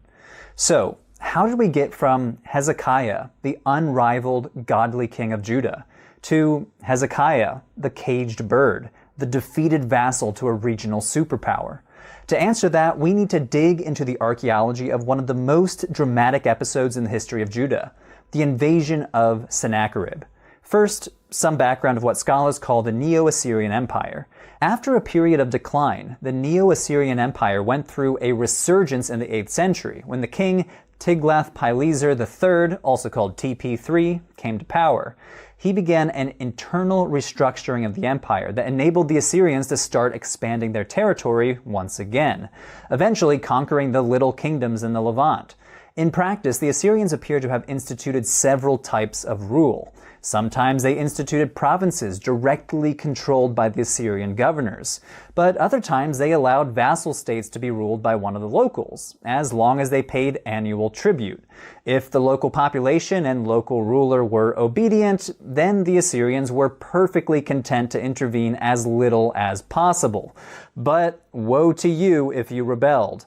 The Assyrians also had official policies of forced deportations of conquered people and a reign by terror policy. The Assyrians were famous for gruesome displays of brutality against conquered people, including flaying, beheading, and sticking people on pikes. This is basically what happened to Judah's neighbor to the north, the northern kingdom of Israel. As a vassal state to the Assyrians, the northern kingdom of Israel was left in peace during the reign of Menahem, who loyally paid tribute. But after a series of kings refused to pay, the Assyrians retaliated, ultimately resulting in Shalmaneser V besieging the capital city of Samaria and overthrowing it. The Assyrians subsequently deported large numbers of local Israelites, replacing them with people from other parts of the empire. Many refugees must have fled south to Judah. And here we return to Sennacherib's campaign that caged Hezekiah like a bird in Jerusalem. How did it happen? Well, it was triggered by a similar decision made by the northern kingdom of Israel, refusing to pay tribute. By the time Sennacherib came to power, Judah had also already served as a vassal to Assyria since the reign of King Ahaz, Hezekiah's dad. But Hezekiah wanted to end that. Following the death of Sennacherib's father, Sargon II, Hezekiah stopped paying tribute beginning in 705 BCE. He seemed to be riding a wave of anti-Assyrian sentiment throughout the region, supported by Egypt and internal rivals in Sennacherib's empire. Sennacherib was ultimately forced to march on Judah in 701 BCE. Both the accounts in 2 Kings and the Sennacherib prisms report that Sennacherib conquered Judah's fortified cities, and the archaeological record seems to corroborate this. Let's focus on the city of Lachish as an example. Located south of Jerusalem, Lachish was, for centuries, a major Canaanite city, and later one of the major cities in the kingdom of Judah, second only in importance to Jerusalem. It was an administrative center and apparently a military hub as well. It was heavily fortified with a massive wall and an impressive 6-chambered gate. But this was not enough to save the city from Sennacherib. He marched against Lachish and utterly destroyed it. Evidence of this attack was left for archaeologists to discover thousands of years later. Sling stones and hundreds of arrowheads were discovered at the city wall. A mass grave of over 1,000 people, men, women, and children, was discovered nearby, as well as a siege ramp built by the Assyrians leading up to the city walls. Sennacherib and his army successfully battered through the wall. He must have been particularly proud of his victory because he memorialized the battle in a huge relief sculpture displayed on the walls of one of the rooms in his palace in Nineveh. 60 feet long and 9 feet high, this sculpture portrays in grim detail Sennacherib's victory at Lachish, giving us an unparalleled glimpse into the horrors of ancient Near Eastern warfare and the tactics of the Assyrian army, including their military technology. We see siege machines, almost like an ancient battle tank, being pushed up toward the walls of Lachish, perhaps depicting the very same siege ramp found at Tel Lachish today. Flaming torches fall around as the Judahites attempt to set the battering ram on fire. Assyrian archers aim their arrows upward against the defenders. Assyrian soldiers are depicted plunging a dagger into Judahite prisoners, while Sennacherib sits enthroned before the defeated army. Of course, this is all being filtered through the lens of Assyrian sculptors, employed by Sennacherib himself. This sculpture is, first and foremost, imperial propaganda, but there is no doubt it at least provides a glimpse into what went down at Lachish, the full-scale destruction and looting of the city. Sennacherib then turned his attention to Jerusalem, Hezekiah's royal city. With the threat of this level of destruction, there is some evidence that Hezekiah may have prepared the capital city for battle against the Assyrians. First, the construction of a large defensive wall known as the Broad Wall, and secondly, the construction of a tunnel that brought water from the Gihon Spring into the walls of Jerusalem, though there is some debate whether or not it was Hezekiah who instituted these building projects. The Broad Wall can still be seen in the old city of Jerusalem today, and it's absolutely massive, 7 meters wide and built directly through domestic sites, possibly evidence it was built in a time of emergency, with construction workers just building straight through some people's houses. What about the tunnel? The Siloam Tunnel, also known as Hezekiah's Tunnel, stretches 533 meters hewn out of solid rock. It zigzags at crazy angles from the Gihon Spring to the Siloam Pool at the southern end of the city of David. Remember from episode 5 that the Gihon Spring is the only regular source of water for Jerusalem, and may have been the very reason why the earliest inhabitants of the city, thousands of years ago, started a city there in the first place. This tunnel allowed for the inhabitants of Jerusalem to stay inside the city walls to gather water during a siege, while keeping attackers from having an easy access to the water themselves. An inscription discovered inside the tunnel documents the moment when the workers digging the tunnel met. The inscription reads, "And this is the story of the tunnel. While the axes were against each other, and while 3 cubits were left to cut, the voice of a man called to his counterpart. And on the day of the tunnel being finished, the stonecutters struck each man toward his counterpart, axe against axe, and water flowed from the source to the pool for 1,200 cubits." Based on this inscription, 2 groups of workers apparently started at different ends, working towards one another until they met in the middle. The Hebrew Bible mentions Hezekiah building waterworks on several occasions. For example, 2 Kings 20:20 says Hezekiah made the pool and the tunnel by which he brought water into the city. 2 Chronicles provides an even more expansive account, saying that when Hezekiah saw that Sennacherib had come and that he intended to wage war against Jerusalem, he consulted with his officials and military staff about blocking off the water from the springs outside. Although many scholars agree that this inscription and tunnel date to the reign of Hezekiah, there's not an absolute consensus. Some scholars argue that it could have taken up to 4 years to complete it, and therefore was not something that could have been constructed urgently in advance of an Assyrian invasion. See, the tunnel was cut through some excessively hard dolomite. Modern engineers theorize that ancient masons could have cut a 1.4 meter square tunnel at a rate of 0.35 meters per day. That's assuming that only one worker can fit in the tunnel at a time, cutting stone in 4-hour shifts 6 days a week. Also building in some time to swap out rock cutters as they get tired. Based on this hypothetical scenario, the longest segment of the tunnel, about 300 meters, would have taken 857 workdays. In any case, not the sort of project that could have been accomplished quickly with little lead time. Because of this, some theorize that Hezekiah's son, Manasseh, built this tunnel instead, while others maintain it was Hezekiah himself. So, how did this invasion end? According to the biblical account, the Assyrians are ultimately defeated thanks to the intervention of Yahweh. Isaiah chapter 37 states that an angel of God struck down 185,000 Assyrian troops in a single night, prompting Sennacherib to depart from the region and return to Mesopotamia. Although we should not expect the Assyrians to record such a massive loss for their own propagandistic aims, there's good reason to believe that the Assyrians departed simply because Hezekiah agreed to start paying tribute yet again. As far as we can tell from the archaeological record, the Assyrians achieved total victory. The region around Lachish was depopulated and seems to have never fully recovered. The majority of the kingdom of Judah was left in ruins. Only Jerusalem and its immediate surroundings were spared. Hezekiah was again forced to pay a heavy tribute to the Assyrians, and the kingdom of Judah limped along as a vassal to Assyria. Ultimately, this campaign is a pivotal moment within the history of Judah and the Hebrew Bible. The Bible portrays King Hezekiah as a hero, standing up against the mighty Assyrians. This perspective hinges mostly on the biblical perception that Hezekiah was a devoutly religious king. The Bible recounts Hezekiah's efforts to centralize the worship of Yahweh in Jerusalem, while also destroying the religious sites of competing gods. Hezekiah's defiance against the Assyrians is also characterized as a religious act, with 2 Kings 18 and 19 and Isaiah 31 noting that Hezekiah relied on God to save Judah from Assyrian might. While the Hebrew Bible does acknowledge that Sennacherib campaigned throughout Judah, it emphasizes that Jerusalem is saved through the actions of Hezekiah and his reliance on Yahweh. But as we see in the archaeology around Lachish and the Sennacherib prisms, the events at the end of the 8th century BCE were so catastrophic that Hezekiah remained loyal to the Assyrians for the remainder of his reign. His son and successor Manasseh enjoyed a reign of peace and relative prosperity under their shadow as the Neo-Assyrian Empire reached the height of its power in 640 BCE, expanding into Egypt. Ultimately, this set the stage for the end of the Kingdom of Judah. Assyrian territorial expansion proved to be the downfall of their empire, as they were spread way too thin. The Babylonians consolidated power and marched against the Assyrian capital of Nineveh in 612 BCE and took the city.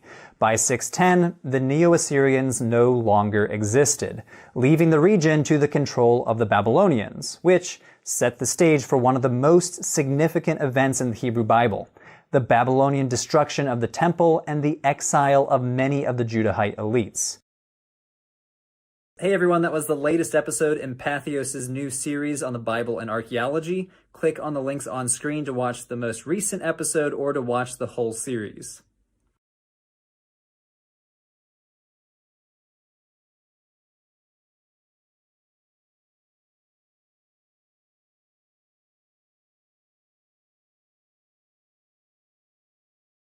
After siege and survival, the spotlight shifts to reform. King Josiah steps onto the stage with sweeping changes, text rediscovered, altars dismantled, and a kingdom reshaped by covenant and conviction. Here's something interesting. A book of the law becomes central to Josiah's program of reform. And another insight: Josiah's reign coincides with major geopolitical shifts in the Near East. Let's jump into the next chapter.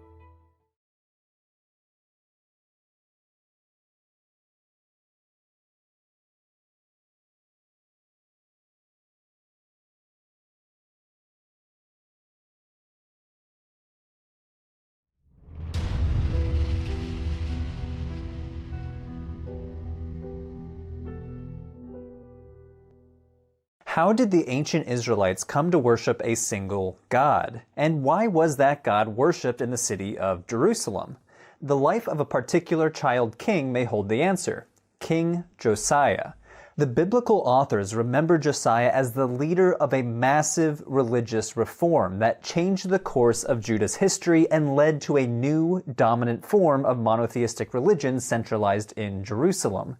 According to 2 Kings and 2 Chronicles, Josiah came to the throne at the age of 8 after 2 generations of evil and apostasy. Hezekiah's son, Manasseh, rebuilt cultic sites to gods other than Yahweh, even building additional altars in the Jerusalem temple for sacrifices to other gods. King Amon, Josiah's father, continued this practice. But Josiah brought this to an end. The biblical authors portray Josiah as a devout worshiper of Israel's God, Yahweh, and one who exemplified the most noble characteristics of King David. But, unlike King David, Josiah ruled during a time when a temple for Yahweh stood in Jerusalem. The temple, just like any other royal building project, required periodic renovation. So, while inventorying the temple's treasury, the high priest found a book that 2 Kings calls the Book of the Law. Scholars have long assumed that this was an early form of the biblical book of Deuteronomy. When the king's chief advisor read the book aloud to Josiah, the king tore his garments in grief. Josiah was convinced that Judah had strayed from the laws of Yahweh and had kindled his wrath against the kingdom. Josiah then assembled the people at the temple, where he read aloud to them the book of the law and made a covenant with Yahweh to uphold his commandments. The words of this covenant echo the language of Deuteronomy, in which Israel is counseled by Moses to love Yahweh with all their hearts, souls, and strength. Josiah then launched a major religious reformation, starting with the temple itself.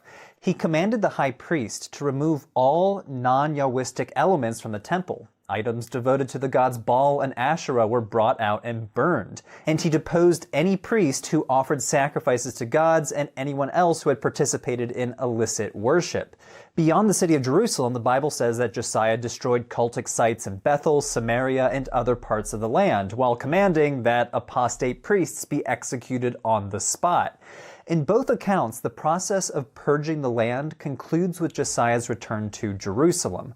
The Ark of the Covenant was reinstalled in its rightful location within the temple, and Josiah decreed that all the people would keep the Passover festival. Although Josiah's ancestor Hezekiah is said to have led religious reforms as well, the Bible describes Josiah's campaign to reorient the people of Judah to Yahweh as both grander in scale and deeper in impact. But to what extent do we see the reforms in the archaeological record? Well, most scholars accept the idea that Josiah enacted some kind of religious reform, but the archaeological record remains silent on most of the particulars. Let's start with all of those cultic sites outside of Jerusalem.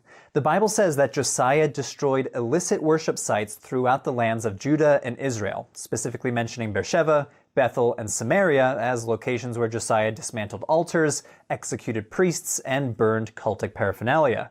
While we don't see evidence of this purge in the archaeological record, it's clear that the religious lives of most people in ancient Israel and Judah were not centered around the Jerusalem temple. Before Josiah took the throne, there were major cultic sites throughout the land. These sites consisted of open-air sanctuaries, altars, and standing stones called masebot, which were often situated in high places. These stones may have represented several individual gods, which, in the eyes of Josiah, would be a form of idolatry and polytheism. Tel Dan was home to one of the most important cultic sites dating to the Iron Age, which consisted of an open-air shrine with a four-horned altar, as well as a separate open-air section for standing stones next to the city gate. There's also some evidence from Beersheba of religious activity too, but these sites do not provide direct evidence of Josiah's reforms.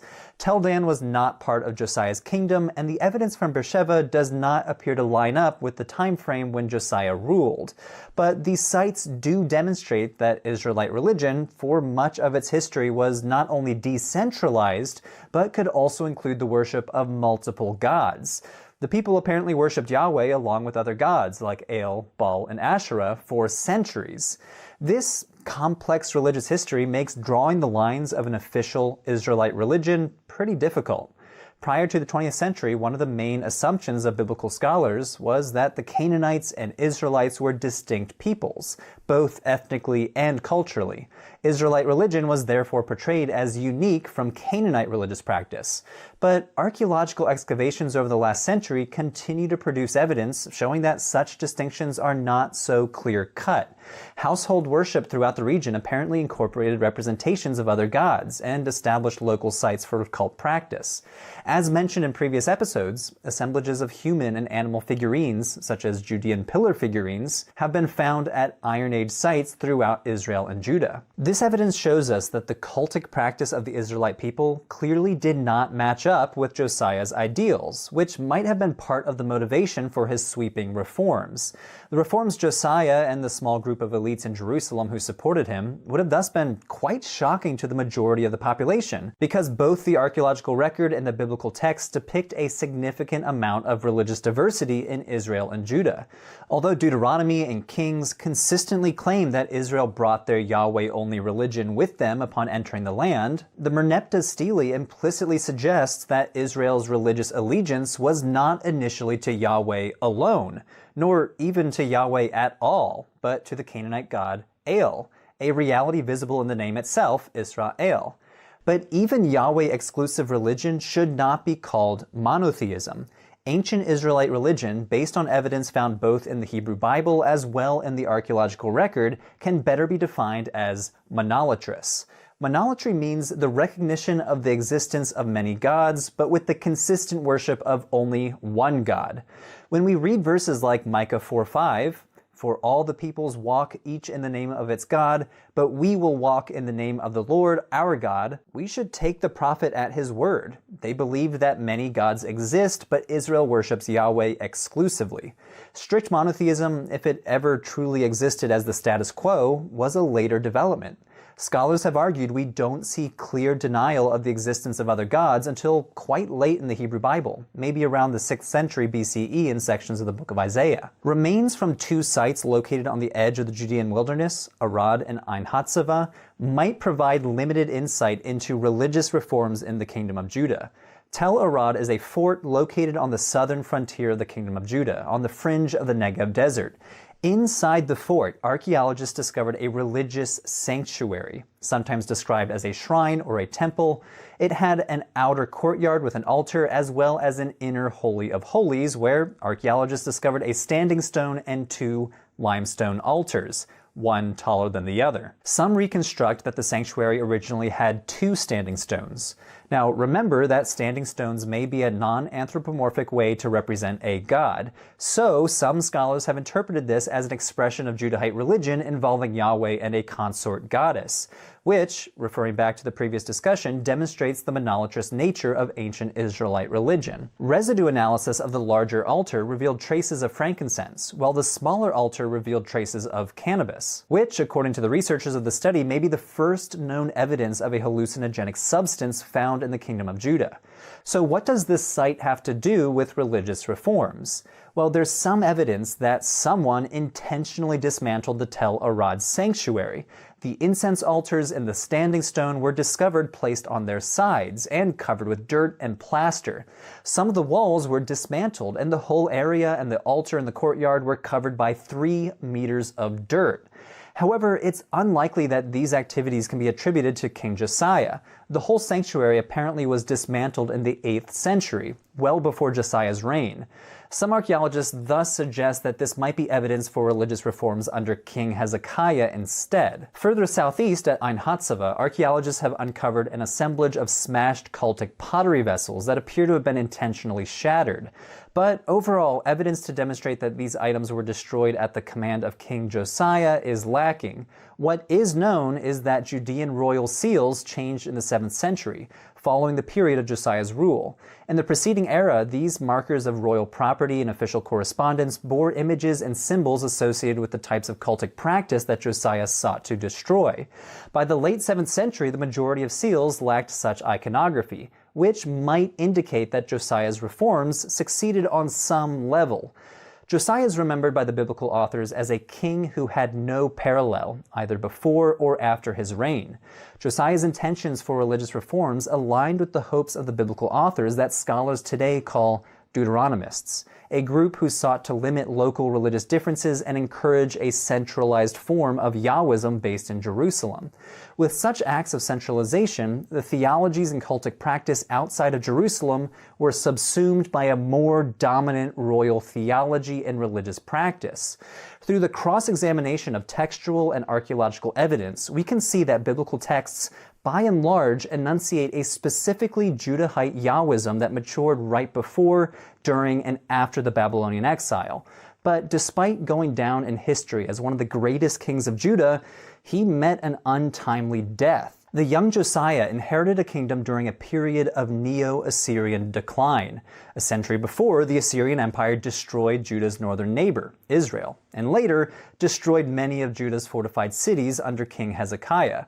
While Judah regained some level of economic and political stability after this, during Josiah's reign, Judah found itself in the familiar position of being sandwiched between warring superpowers. In 609 BCE, the Egyptians and Assyrians engaged in battle together against the advancing Babylonian armies north of Judah. Although much remains unknown about this fight, it appears that the Assyrians were trying to protect their western territories. The biblical sources indicate that Josiah rode north from Judah and that upon meeting the Pharaoh at Megiddo, he was killed. But the Bible details the last moments of Josiah's life and indicates that his body was returned to Jerusalem for burial.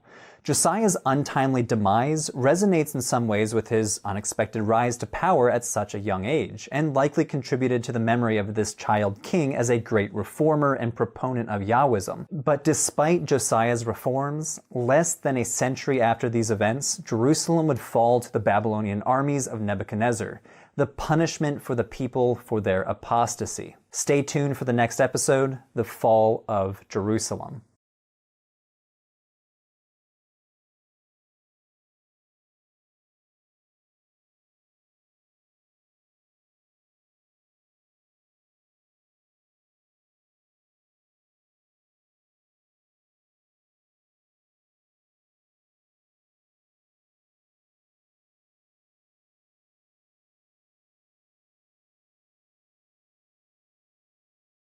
From Josiah's reforms to Babylon's fury, the story darkens. Ash layers and shattered walls mark the fall of Jerusalem, as Nebuchadnezzar's armies redraw the map and exile becomes Judah's new reality. Before we move on, here's a fact. Burn layers help archaeologists pin destruction events to specific dates. And another, Babylonian chronicles confirm the fall of Jerusalem in Nebuchadnezzar's campaign. All right, onward to the next story.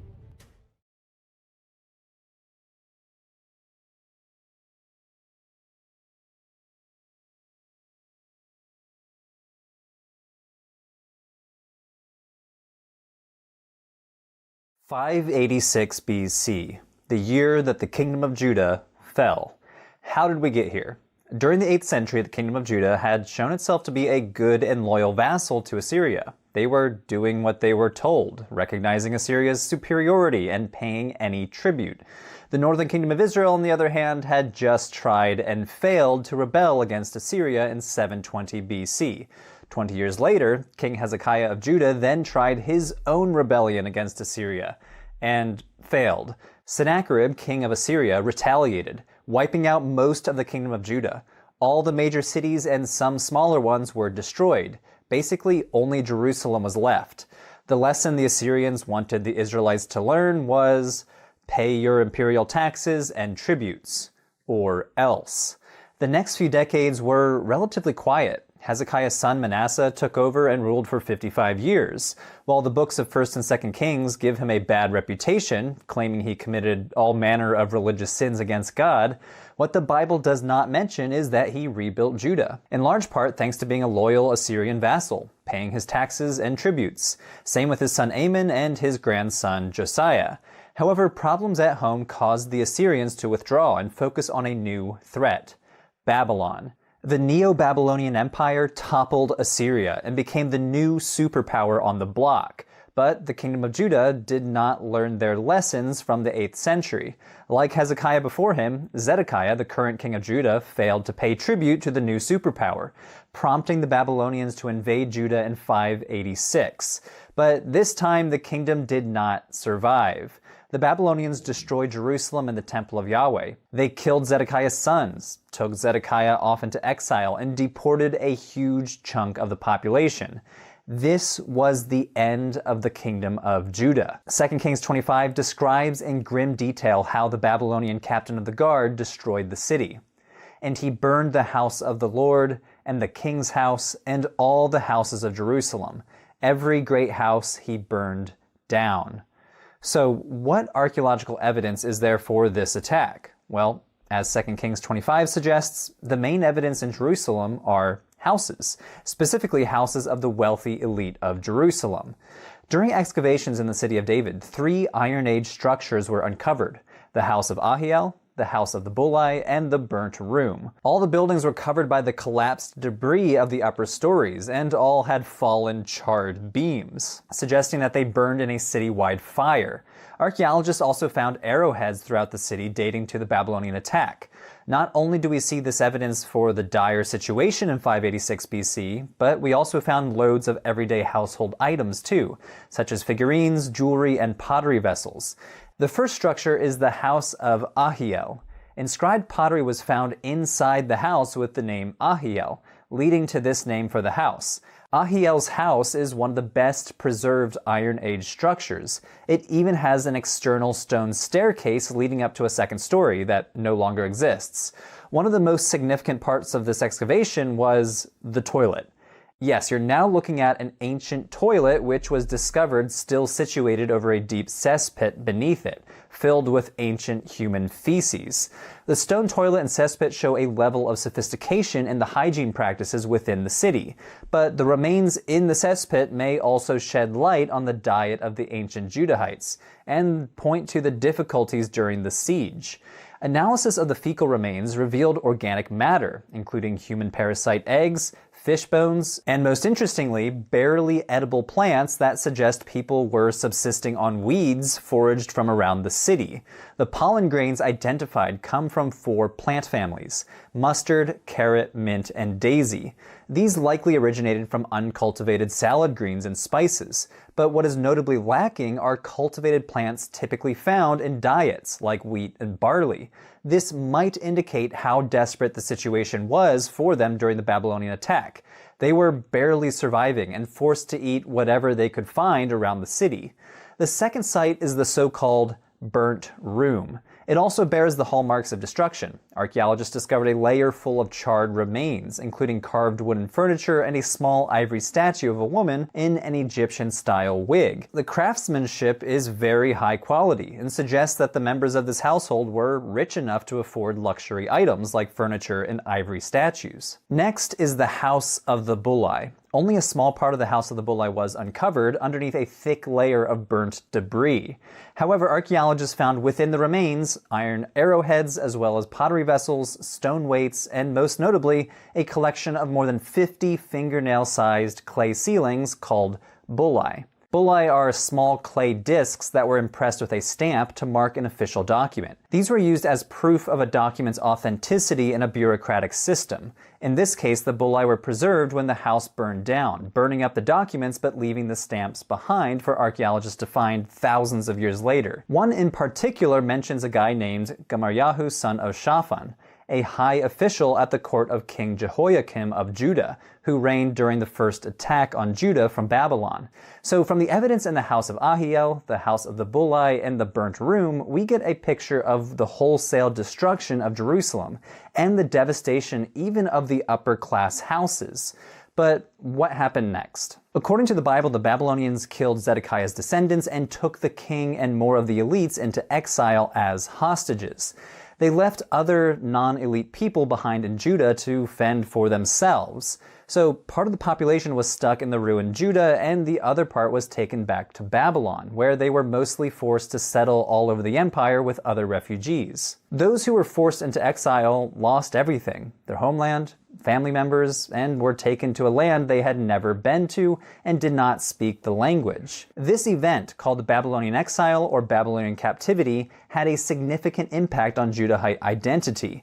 Big theological questions arose from this catastrophe. Had God abandoned his promises? Was God in control? Were the Babylonian gods more powerful? Basically, where was God and why had this happened? Books in the Hebrew Bible like Lamentations and Jeremiah wrestled with these questions. There's some archaeological evidence for these communities of Judean people who now lived in a foreign land under foreign rulers. This is an example from the so-called Al-Yahudu tablets, a collection of 200 tablets from a Judean community in Babylon called the Al-Yahudu community. These documents show that, basically, the exiled people were getting on with their lives. They were trading with the locals, dealing with legal cases with the locals, and paying taxes just like the locals. Back home, the former kingdom of Judah was now a Babylonian province called by the Aramaic name Yehud, and was firmly under imperial rule. Nothing much would have happened here without Babylonian approval. We don't know much about the archaeology of Yehud, but it seems that Jerusalem remained in ruins, had minimal habitation, and the temple was not rebuilt. So life was not great in Yehud, though it was continuing. Tune in next time to learn what happens next to the people of Judah. Hey everyone, that was the latest episode in Patheos' series, Excavating the History of the Bible. Click on the playlist on screen to catch up on the whole series.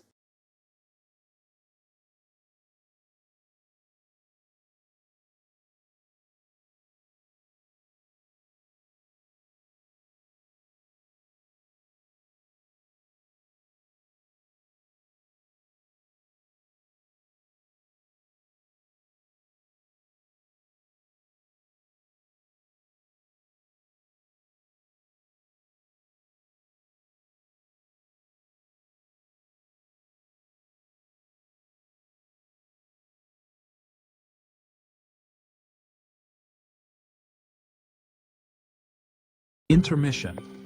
Excavating the History of the Bible will resume shortly.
Please enjoy part 2 of Patheos' Excavating the History of the Bible. Welcome to our part 2 live stream marathon of one of Patheos' most popular series, Excavating the History of the Bible. Tonight, we're continuing our look back at the episodes that dig deep into archaeology and the biblical world. Pot shards, inscriptions, and city walls that bring ancient stories into sharper focus. Settle in for a binge-worthy journey through the landscapes, artifacts, and people who shaped the Bible's history. Let's continue with episode 10, The Surprising Origins of Hebrew.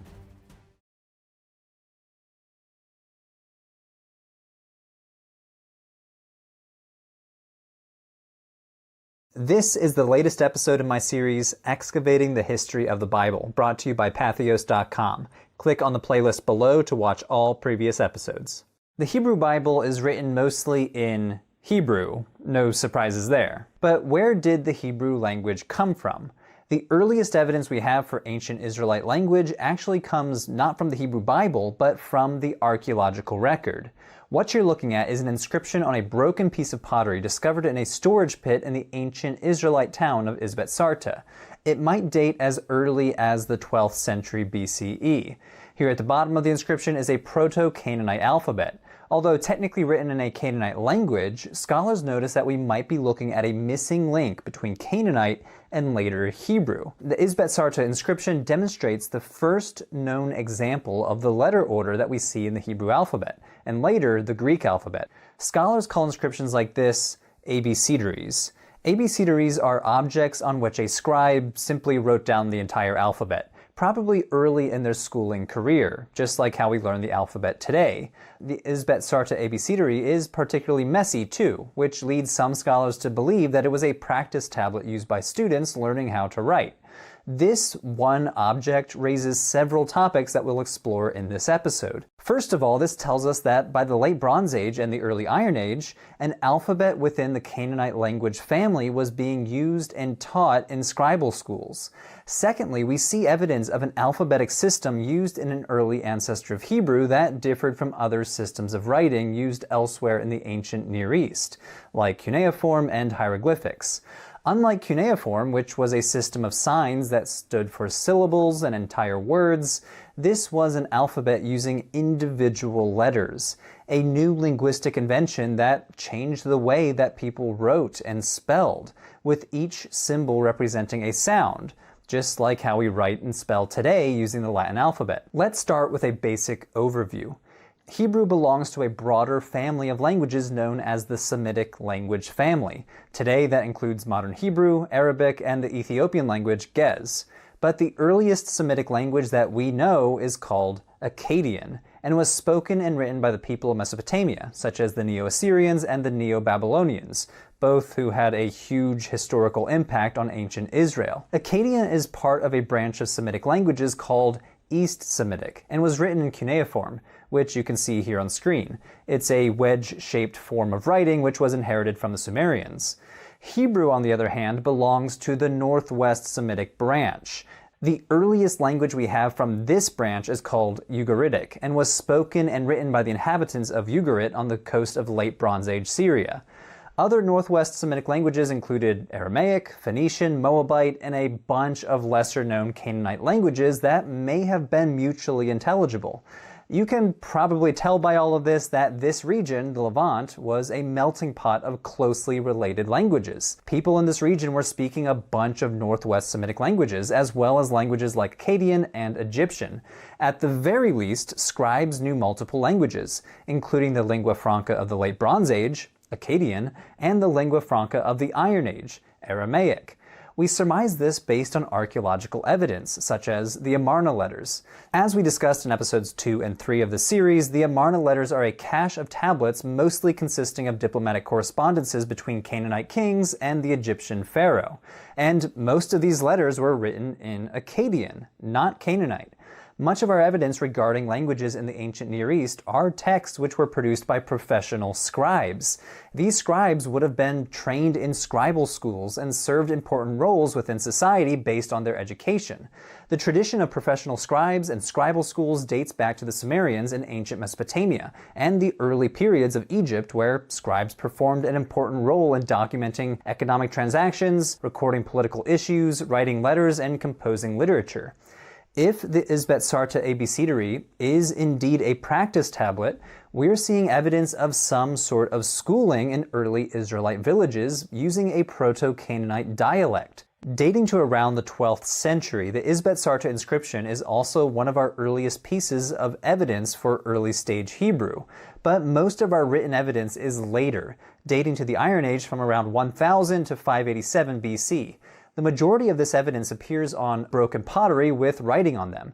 For example, in 2008, excavators uncovered a piece of pottery inscribed with 5 lines of Proto-Canaanite script at the site of Khirbet Qeiyafa, a small fortified site located 27 kilometers southwest of Jerusalem. At the time of publishing this video, this is the longest known Proto-Canaanite inscription. It can be confidently dated to the 10th century BC, a few centuries after the Isbet-Sarta inscription, and roughly the time of King David's rule according to the Hebrew Bible. But much of it remains a mystery. Some scholars have proposed very different translations, but several factors complicate these efforts, including the fact that the inscription is heavily damaged and many of the letters have unusual shapes. Despite these difficulties, many scholars propose that this inscription, like the Isbet-Sarta Abecedary, is an example of early stage Hebrew. But remember, both of these inscriptions are technically Proto-Canaanite. Scholars are much more comfortable differentiating Hebrew as a separate language in later centuries. Objects from the later periods of the Kingdom of Israel and the Kingdom of Judah are inscribed with what scholars sometimes call Paleo-Hebrew. Most of these inscriptions are economic documents. For example, archaeologists discovered a hoard of pottery from the northern kingdom's capital of Samaria, bearing Paleo-Hebrew inscriptions that record the movement of commodities like olive oil and wine to the capital, maybe evidence of taxation or tribute. Other major Paleo-Hebrew inscriptions include the Siloam Tunnel inscription mentioned in an earlier episode. It documents the moment that laborers broke through and completed the tunnel that brought the waters of the Gihon Spring into the city of Jerusalem. So what does all of this evidence tell us about literacy rates in the ancient Israelite kingdoms? Literacy probably existed on a spectrum. So while non-elites may not have been able to read narrative texts, they possibly could have read simple economic documents. But recent evidence suggests literacy rates may have been higher during the Kingdom of Judah than previously thought. Inside a small Judahite fort at Tel Arad on the northern edge of the Negev desert, archaeologists discovered over 100 Hebrew inscriptions. These inscriptions record military administrative matters, like the movement of supplies between military posts. In 2020, when researchers ran these inscriptions through a handwriting analysis algorithm, they determined that they were written by a minimum of 12 different authors, between 4 to 7 of them stationed at Tel Arad alone. Since a tiny fort like Arad couldn't have supported any more than 20 or 30 soldiers, this suggests a surprisingly high rate of literacy within the Judahite military. But where did the Hebrew alphabet come from? Nowadays, when most people think of Hebrew, they picture the classic boxy style of Hebrew letters, which is commonly used in modern Hebrew today, as well as in editions of the Hebrew Bible. However, the earliest ancestors of Hebrew and other Northwest Semitic languages did not use this same script.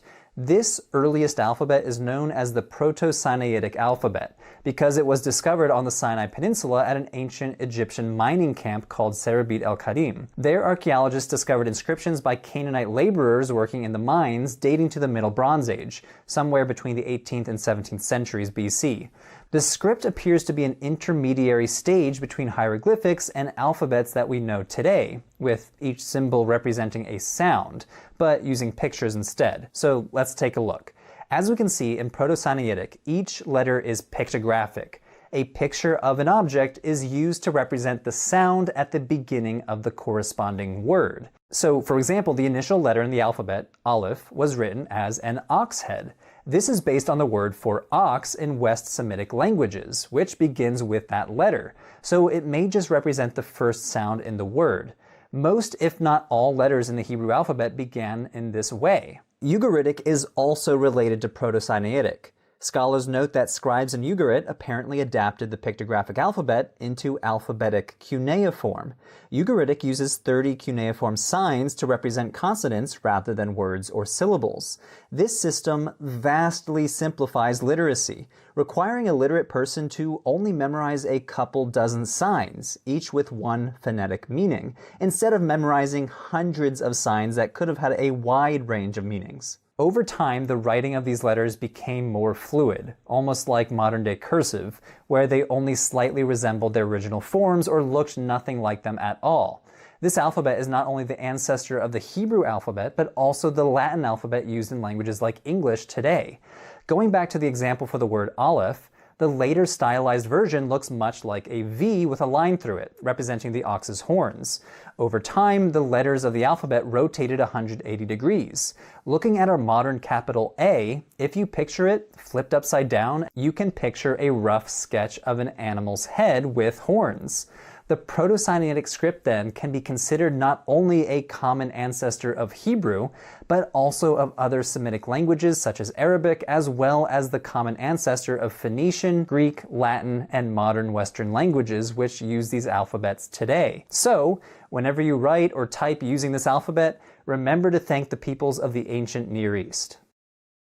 Hey everyone, that was the latest episode in my series Excavating the History of the Bible, which I'm producing in collaboration with Patheos.com. Head on over and subscribe to the Patheos YouTube channel to view all past and future episodes of the series. The aim of the series is to examine the world of the Bible through a non-sectarian and academic lens. My methodology is based in archaeology and anthropology. I've collaborated with a whole team of field archaeologists and biblical scholars to produce each and every episode. Topics include the Canaanite origins of the Israelites, the emergence of the Philistine cities on the coast of the Levant, the rise of monotheism in the kingdom of Judah. So if these topics interest you, then head over to Patheos' channel. The link is in the description below. Thanks for watching.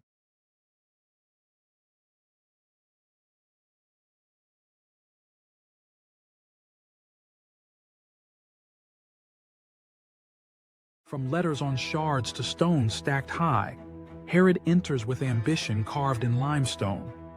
Temples soar, harbors stretch into the sea, and architecture becomes a language of power. Here's something remarkable. Herod expanded the Temple Mount into one of the largest sacred platforms in antiquity. And another, Caesarea's harbor was a feat of Roman engineering using hydraulic concrete. Ready for the next discovery?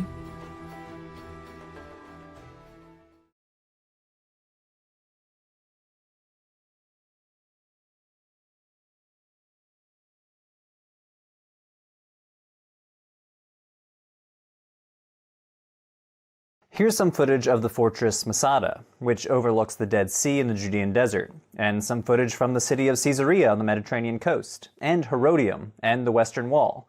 What do all of these sites have in common? Well, beside the fact that they are monumental works of ancient architecture, they were all constructed or renovated under the direction of one man, Herod the Great. For those of you that know your New Testament, Herod was the villain in the Gospel of Matthew's version of Jesus' birth.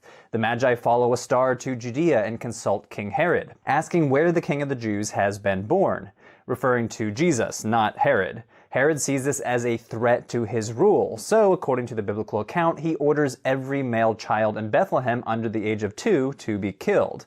But aside from the baby-killing tyrant described in Matthew, what do we know about Herod the Great? Today we'll explore the twists and turns of Herod's rise to power and his fight to keep it. Based on what we know from the archaeological and textual evidence, Herod the Great was a complicated figure. On one hand, he was a subservient client king to the Roman Empire, and on the other hand, he was a brutal and calculating politician who forever changed the landscape of Judea through his rule.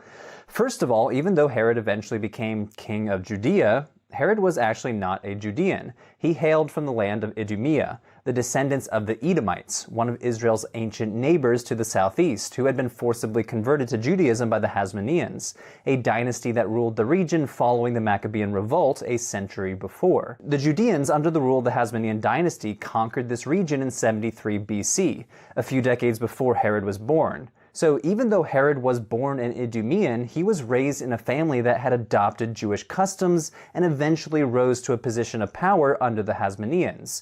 But Herod owes his own rise to power to the Roman Empire.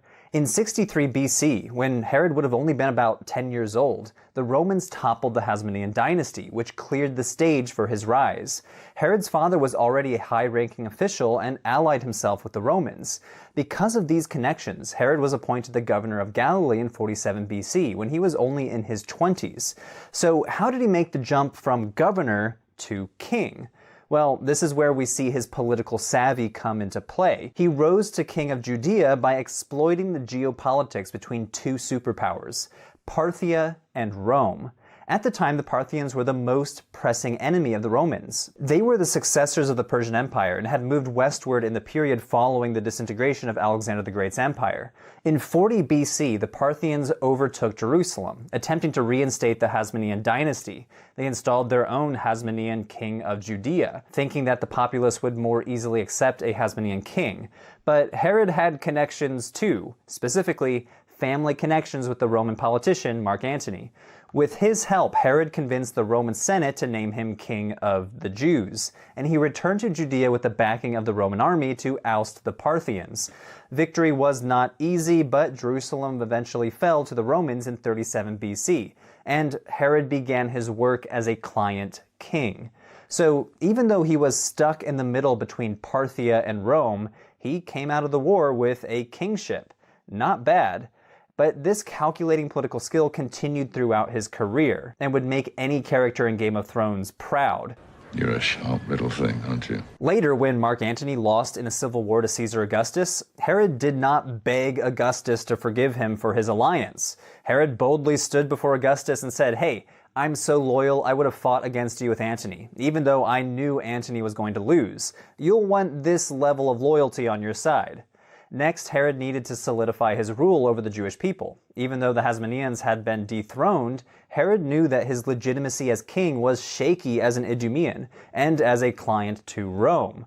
His father's Idumean heritage meant that he was understood ethnically as only being half Jewish. The people he ruled longed for leaders who were fully Jewish and wanted to restore the earlier Hasmonean dynasty. So Herod married Mariamne, a surviving heir to the Hasmonean dynasty, in order to solidify his claim to the throne. Later, when he suspected she was plotting against him, he executed his own wife to secure his power.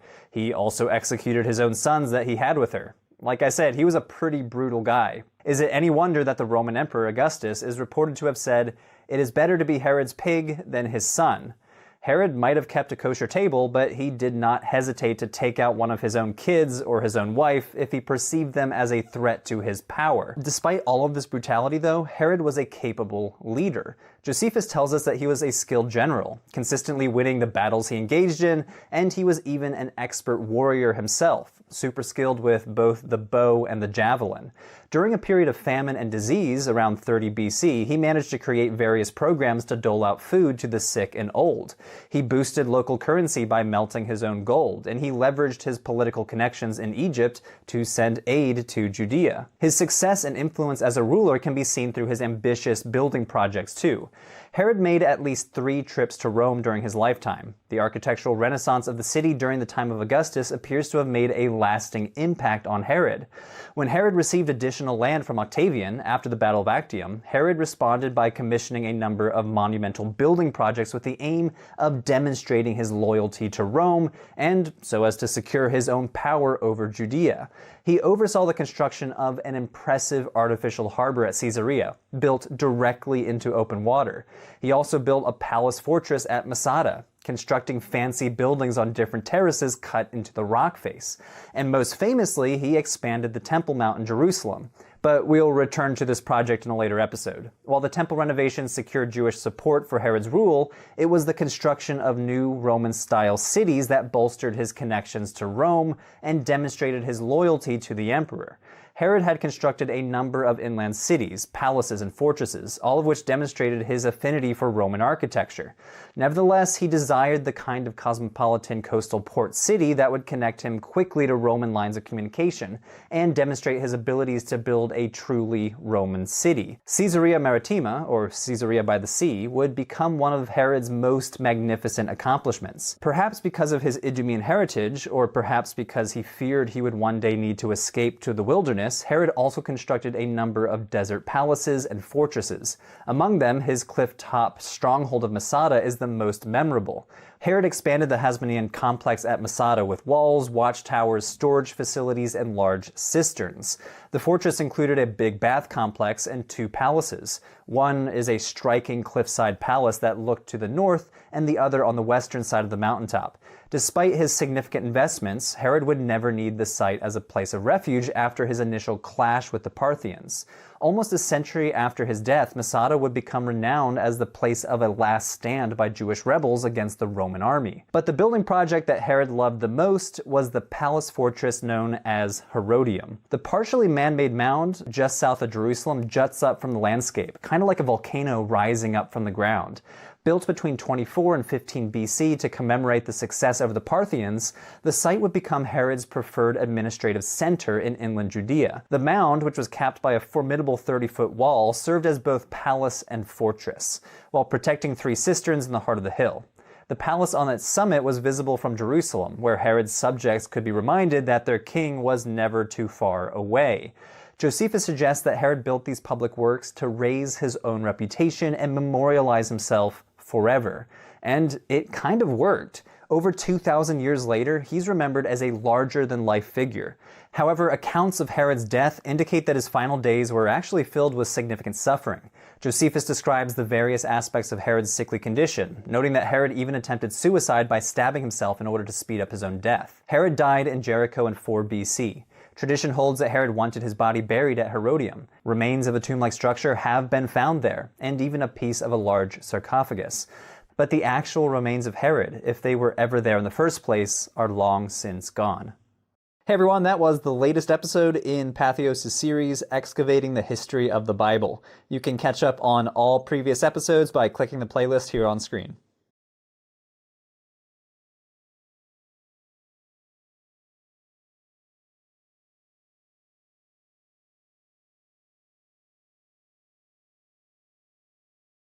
Leaving Herod's monumental works, we drift north to Galilee's waters. Fishing boats, quiet harbors, and bustling villages frame a lake that anchors countless stories. Quick fact before we continue. A first-century boat found near the Sea of Galilee offers a glimpse of daily travel. And another, the harbor remains reveal trade networks connecting Galilee to the wider Mediterranean. Let's set sail for the next episode.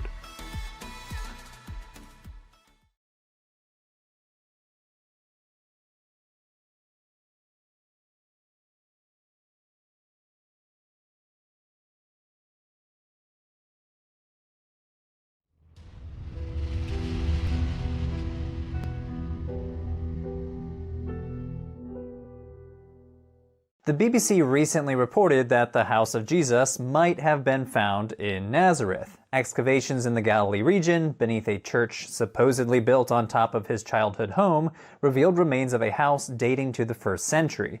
But as with so many pop archaeology articles, the title of this piece is clickbait.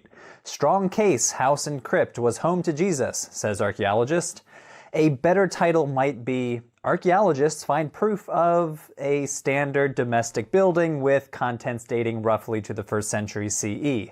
The archaeology of the Galilee and reporting about it often is sensationalized, but the Galilee is indeed home to some of the most exciting archaeological discoveries in recent history. The biblical scholar Sean Frayne once remarked that the search for the historical Jesus has turned into a search for the historical Galilee. By this he meant that scholars have stopped reading and rereading the New Testament Gospels to figure out what sort of person Jesus was, but have instead turned to archaeology to try and understand the historical context of the 1st century. So what do we know about Galilee beyond what's described in the Gospels? In this episode, we'll be discussing the region of the Galilee, its history, and what we know about the setting of Jesus' life. Flavius Josephus, the Jewish historian who was stationed in the Galilee during the First Jewish War, wrote that the Galilee has two divisions, known as Upper and Lower Galilee. This division between Upper and Lower is clearly visible in the landscape. While the Lower Galilee is formed by a series of fertile valleys, broken up by ranges of hills which run east to west, Upper Galilee, on the other hand, is far more mountainous. The Sea of Galilee is known by many names, including the Kinneret or the Lake of Tiberias. It's the second lowest lake in the world, being over 200 meters below sea level.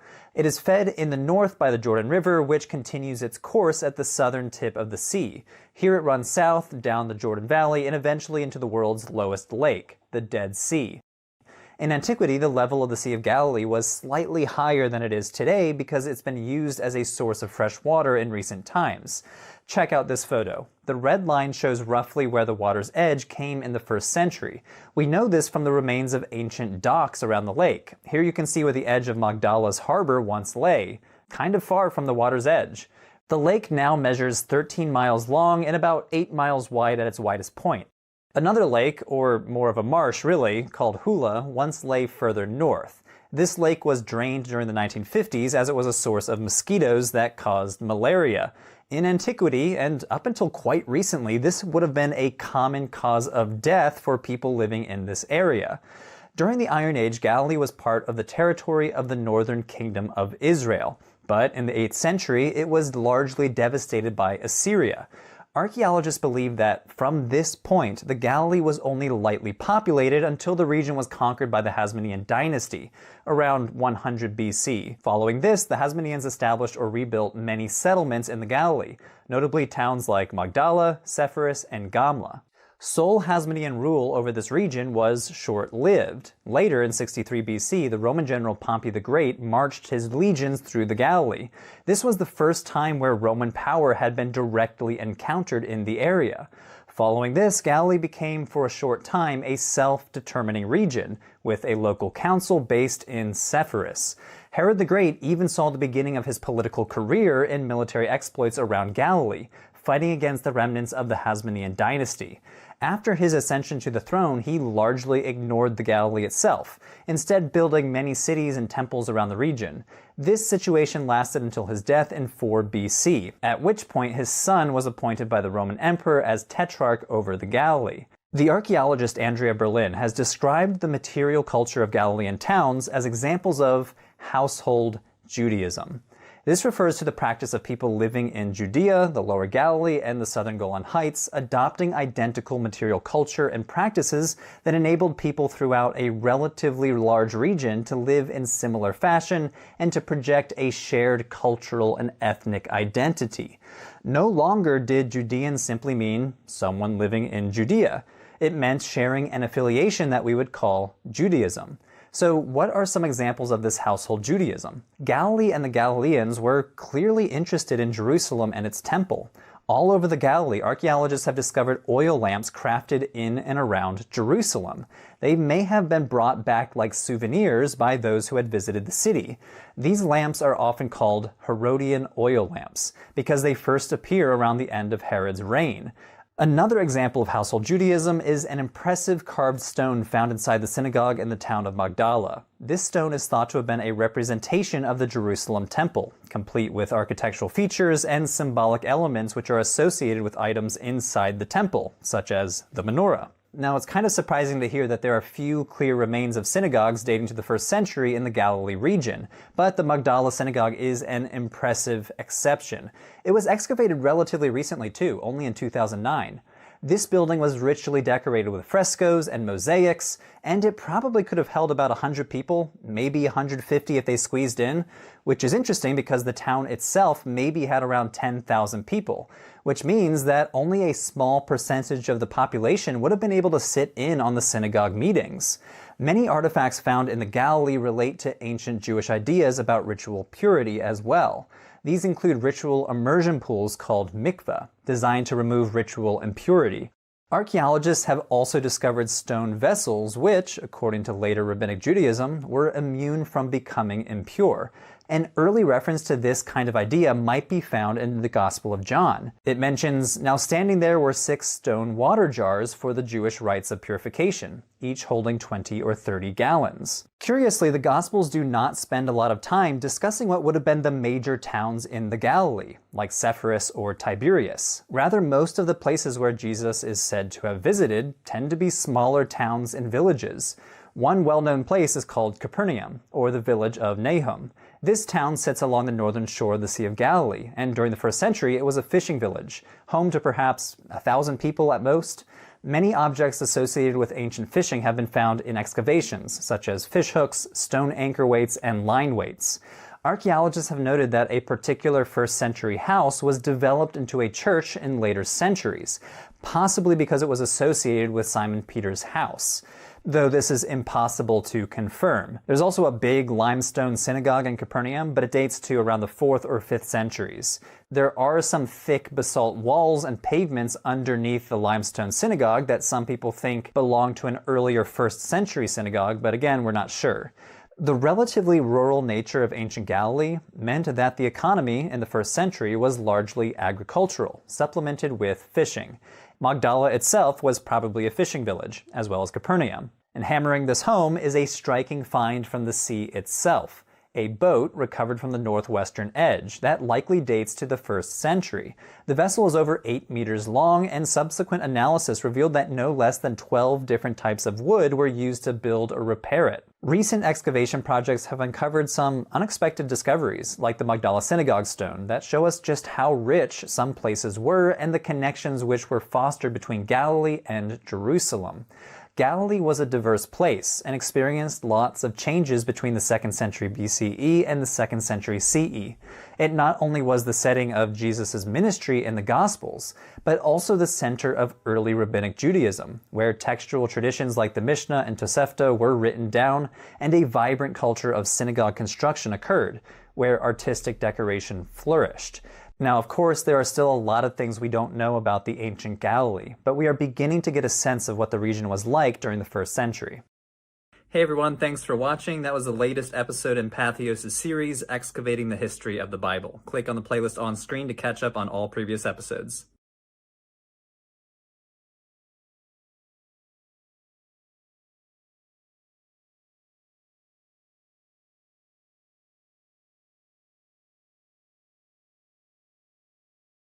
From Galilee's shoreline to Jerusalem's crowded streets, the Second Temple era hums with life.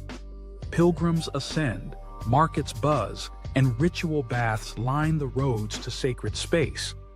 Here's something to note. Archaeology maps mikvaot, ritual baths, near the temple precinct. And another, streets lined with market stalls serve thousands of pilgrims during festivals. Let's walk into Jerusalem's past.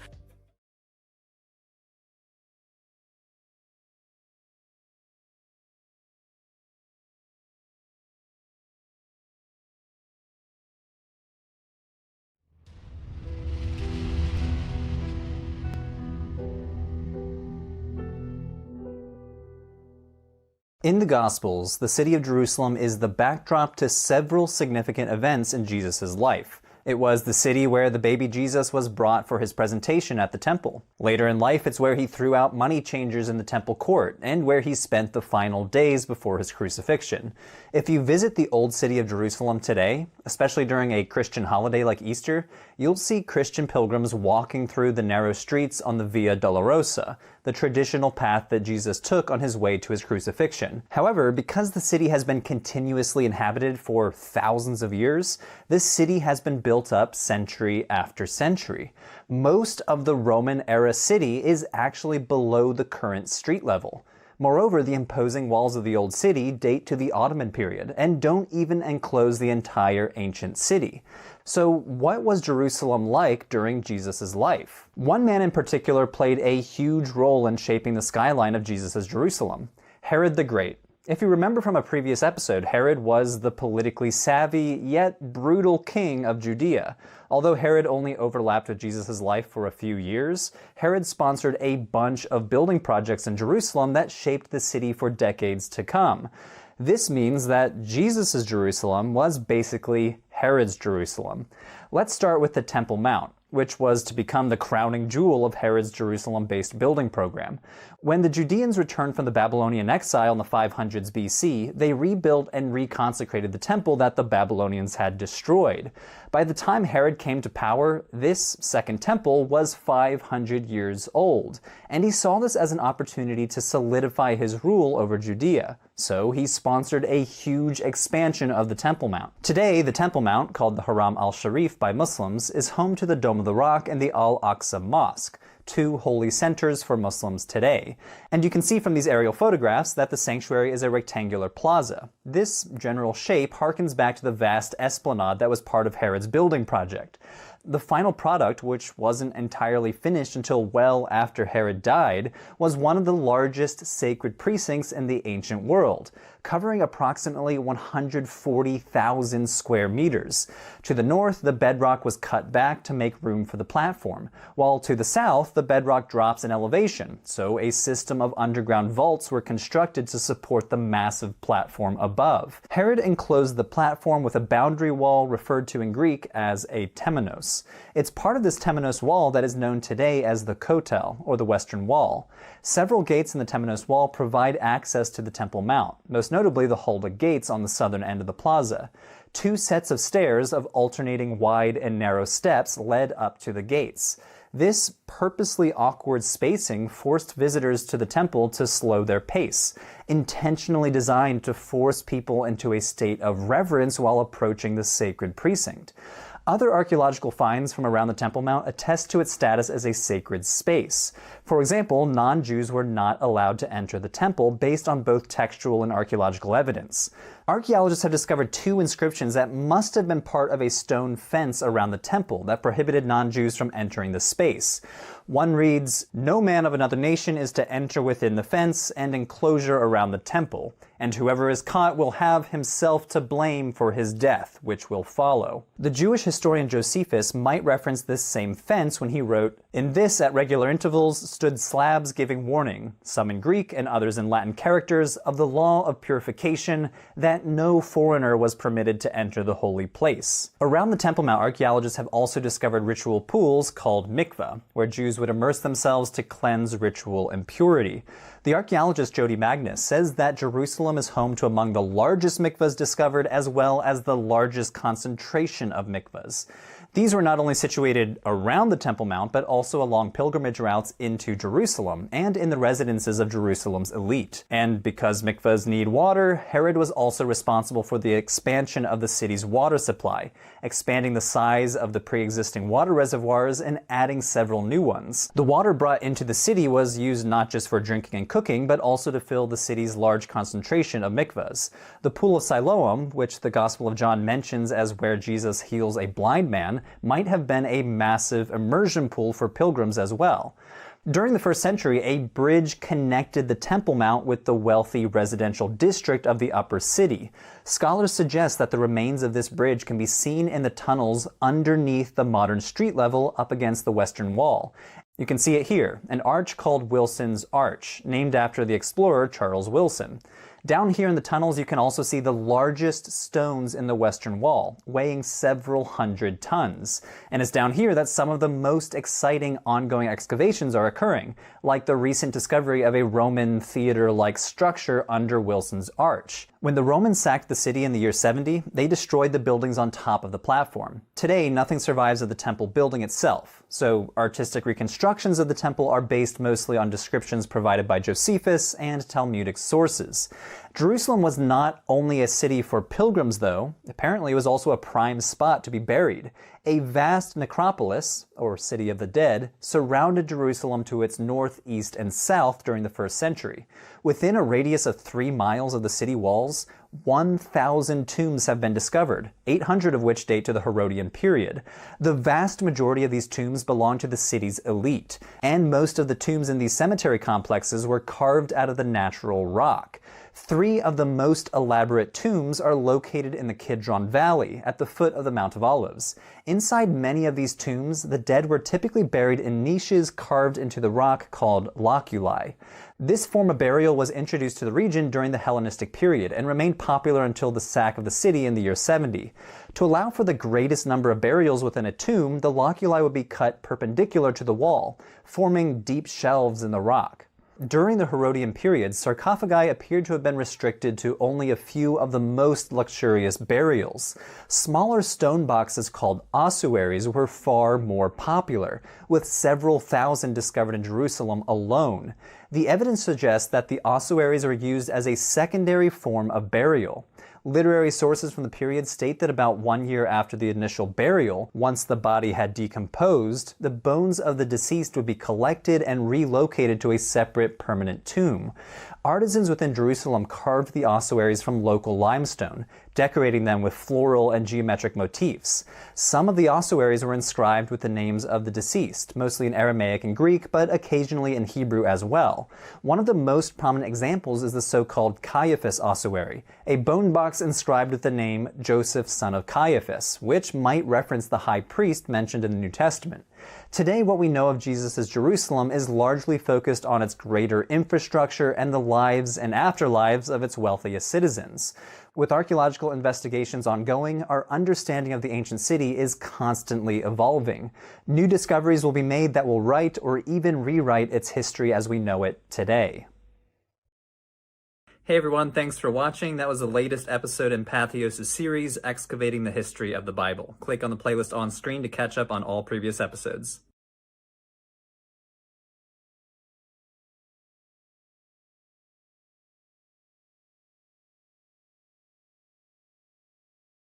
From festival throngs to fortress heights, the revolt reaches Gamla. Basalt cliffs bristle with defenses, coins whisper of hope, and Rome's siege leaves scars etched in stone.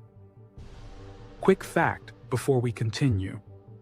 Coins minted at Gamla help date its final stand during the revolt, and other fortifications carved into the rocky slopes made Gamla a stronghold until Rome's siege.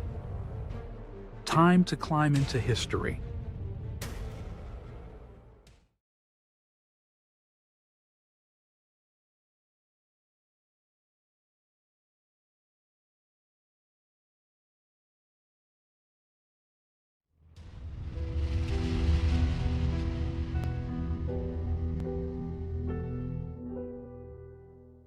You may have heard about the First Jewish War against Rome. The most famous stories from this war include how the Romans destroyed the Jewish temple in Jerusalem, or the rebels' last stand at the desert fortress Masada. In this episode, we will discuss the outbreak of this war, as well as a lesser-known battle at the ancient town of Gamla, where history and archaeology provide a window into the workings of a first-century Roman siege. The First Jewish War broke out during the year 66 and ended in 73. It began after an escalating series of small conflicts between the Judeans who objected to Roman governance, which was often capricious and sometimes outright sadistic, and Judeans who generally supported Roman rule. The anti-Roman factions gained support when the Roman authorities decided to take valuables from the temple treasury to cover taxation payments from the region. In response to this, wide-scale resistance and revolt flared up.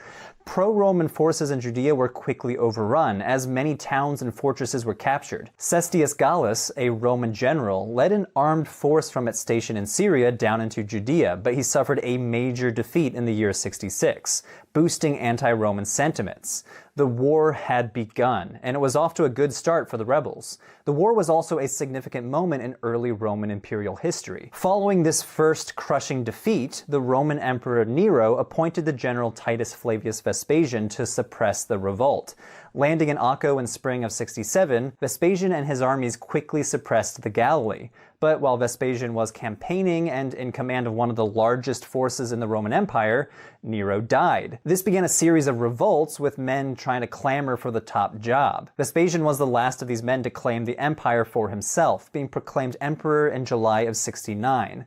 To solidify his claim, he left the region and placed his son, Titus, another future emperor, to conclude the suppression efforts. While many are familiar with the story of Masada, the mountaintop palace and later fortress which continued to resist the Roman legions until 73, Gamla is less well known. Gamla is a site located in the Golan Heights, and which has sometimes been called the Masada of the North. However, the stories of these sieges are quite different. While Masada was a mountaintop fortress, easily defendable and well supplied with food and water, Gamla was a provincial settlement, home to many families and ill-prepared for a long-term siege. The name for the town comes from the shape of the ridge it was built on, Gamla, or Gamala, being derived from the Aramaic word for camel. Some people say that the ridge looks kind of like the back of a camel. The steep hillside means that the buildings were constructed along terraces, and the only easy way to enter the town is from the northeast. Gamla is also home to what most scholars consider one of the earliest known synagogue buildings. This impressive structure measures about 20 by 16 meters. It could hold somewhere between 400 and 540 people at any given time. The floor plan of the main hall is divided between an upper and lower level, and benches encircle the whole synagogue, which provides seating. Although Gamla was not a fortress, the town was strategically located. Steep cliffs prevented easy access from almost every direction except the northeast. Visitors today can see the remains of a wall blocking access to the town along this ridge. This wall was only fully constructed in preparation for the revolt, but the word wall is probably giving it a little bit too much credit. Rather, the gaps between pre-existing buildings were bridged to prevent access, and rooms whose outer walls became part of the defenses were filled with rocks to thicken the fortifications. At the outbreak of the war, Gamla experienced an influx of refugees.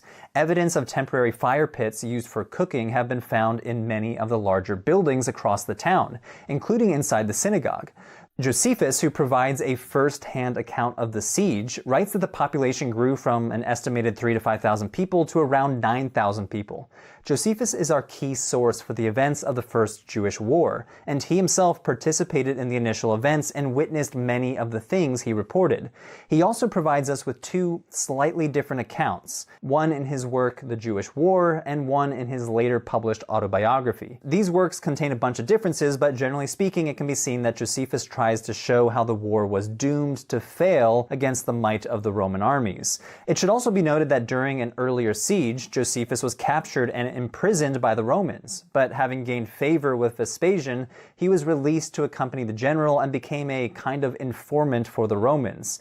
He was taken into Vespasian's household, taking the names Titus Flavius in honor of his patrons. His works are therefore small examples of Flavian propaganda, pumping up the figures of Vespasian and Titus and highlighting their military prowess. As a prisoner, Josephus was present for the whole 30 days of the Roman siege. Gamla had already been blockaded for 7 months by pro-Roman forces, so things were already getting pretty desperate by the time the Roman armies showed up. Josephus knew the details of the Roman siege and also the layout of Gamla, claiming to have fortified the town during his activities at the outbreak of the war. 3 Roman legions took part in the siege, and they destroyed the town in either September or October of 67.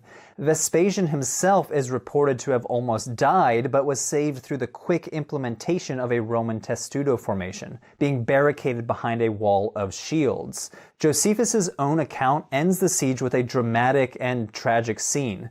Seeing that the Romans had overrun the defenses, the inhabitants committed suicide by throwing themselves into the ravine below the town's citadel. Josephus writes that 5,000 people died in this way, while the remaining 4,000 people were slaughtered by the Romans.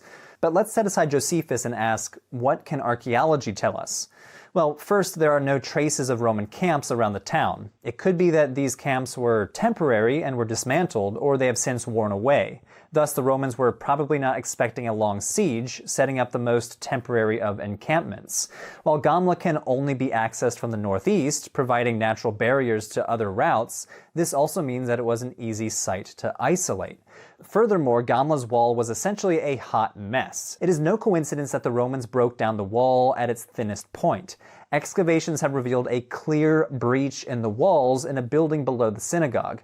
Around 300 arrowheads and 180 stone ballista balls have been recovered from this breach, showing the intensity of the bombardment. The wall in this place was nearly 2 meters thick, but it was also one of the weakest spots along the whole wall. The Roman engineers chose well. Archaeologists have also discovered around 2,000 ballista balls, 1,600 arrowheads, and 100 catapult bolts. Most of these projectiles were found in the 50-meter segment of the wall that was breached. Sword scabbards, spear points, shield pieces, decorations, and pendants have also been reported from around the town, mostly in and around the wall. In this video, you can see a replica of the ballista catapult. Stores of ballista balls were recovered around 300 meters from the edge of the walls, roughly where this example has been constructed. Roman ballistas could fire projectiles between 400 and 500 meters, putting them beyond the range of defensive fire from bows and arrows. They would be used as they were at Gamla, to batter down walls and kill defenders. Josephus' account of the final events does not seem to match up with the topography of the town.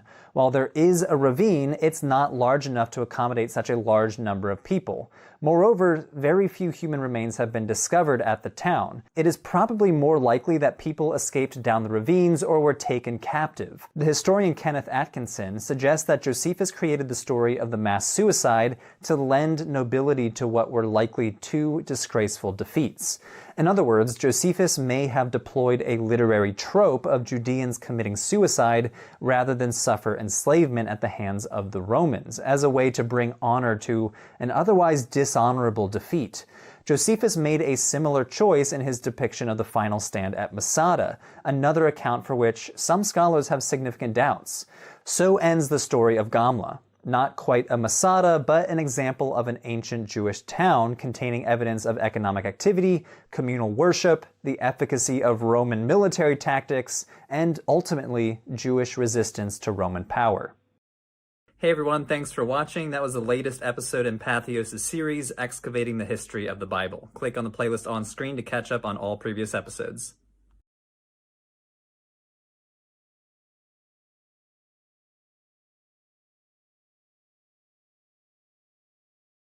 From strongholds to synagogues, the story widens to the diaspora. Inscriptions speak of God-fearers bridging cultures as faith travels along trade routes and urban streets. Here's something fascinating. Inscriptions using the term Theosebes mark communities at the edges of diaspora life. And another, these God-fearers often acted as cultural bridges between Jewish and Greco-Roman worlds. Let's explore the final chapter.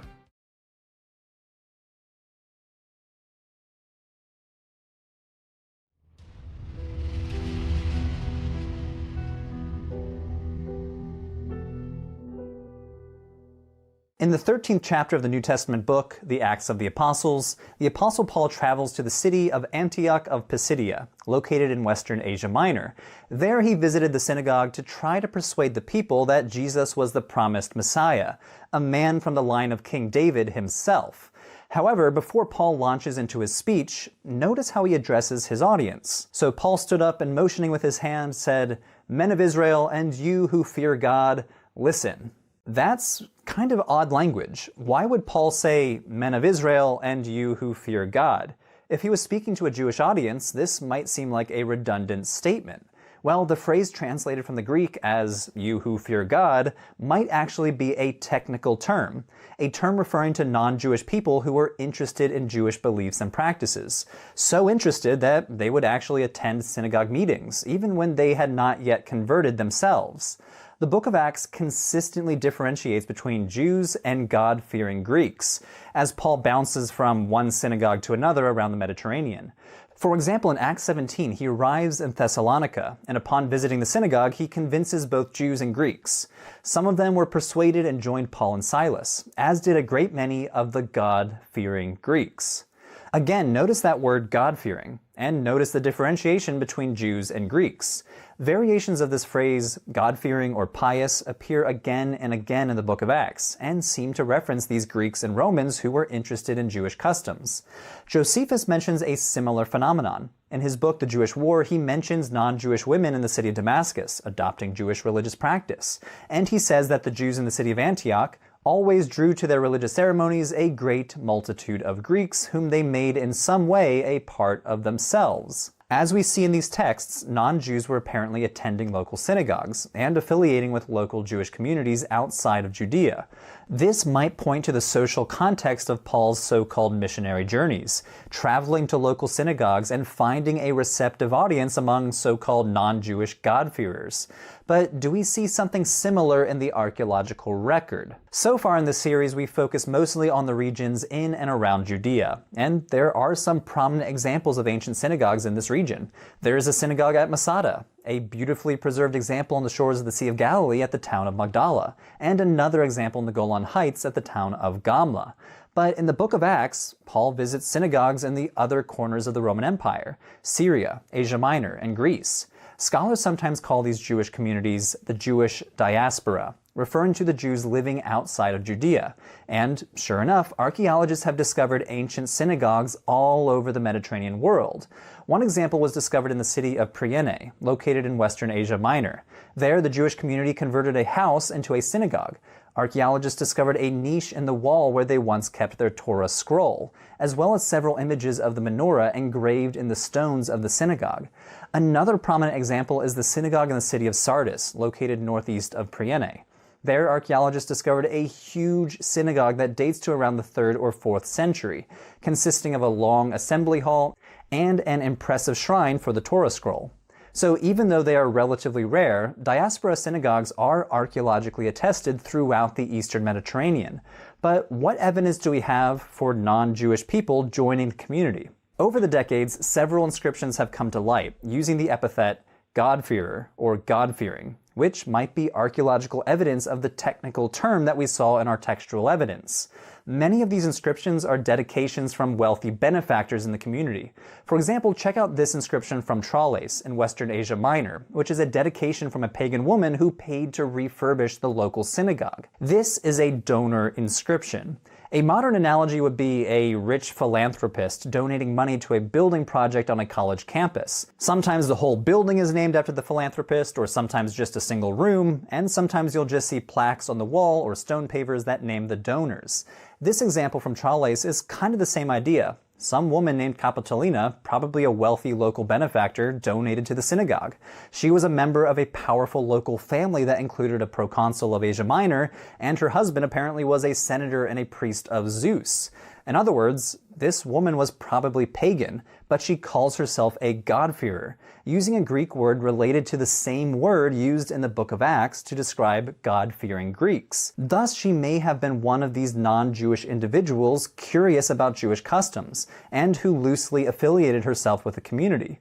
Donor inscriptions happen to be the most common attestation of God-fearers in the Roman Empire. At the Sardis synagogue that I mentioned earlier, archaeologists discovered 6 inscriptions that labeled donors as God-fearers. 2 of the inscriptions were prominently displayed in a fancy mosaic in the synagogue's entryway. Another example was discovered in the city of Aphrodisias, where archaeologists found 2 big marble blocks listing the names of dozens of people who had donated to the Jewish community. It lists 68 Jews, 3 proselytes, and 54 people called God-fearers. These 2 terms, proselyte and God-fearers, appear to be 2 technical categories within the Jewish community. Now, although much of this evidence dates to a few centuries after Paul, many scholars believe that these inscriptions can help us understand the social context of early Christianity, help us understand how it developed in the 1st century. Though it started as a sect of Judaism, the early Jesus movement apparently attracted new members from pagans that were involved in local Jewish communities. This is one reason why the scholar of early Christianity, Paula Fredrickson, calls Paul the pagan's apostle. Although he was Jewish and operated in Jewish communities, he also found an audience among the non-Jewish inhabitants of the Roman Empire as he traveled across the Eastern Mediterranean.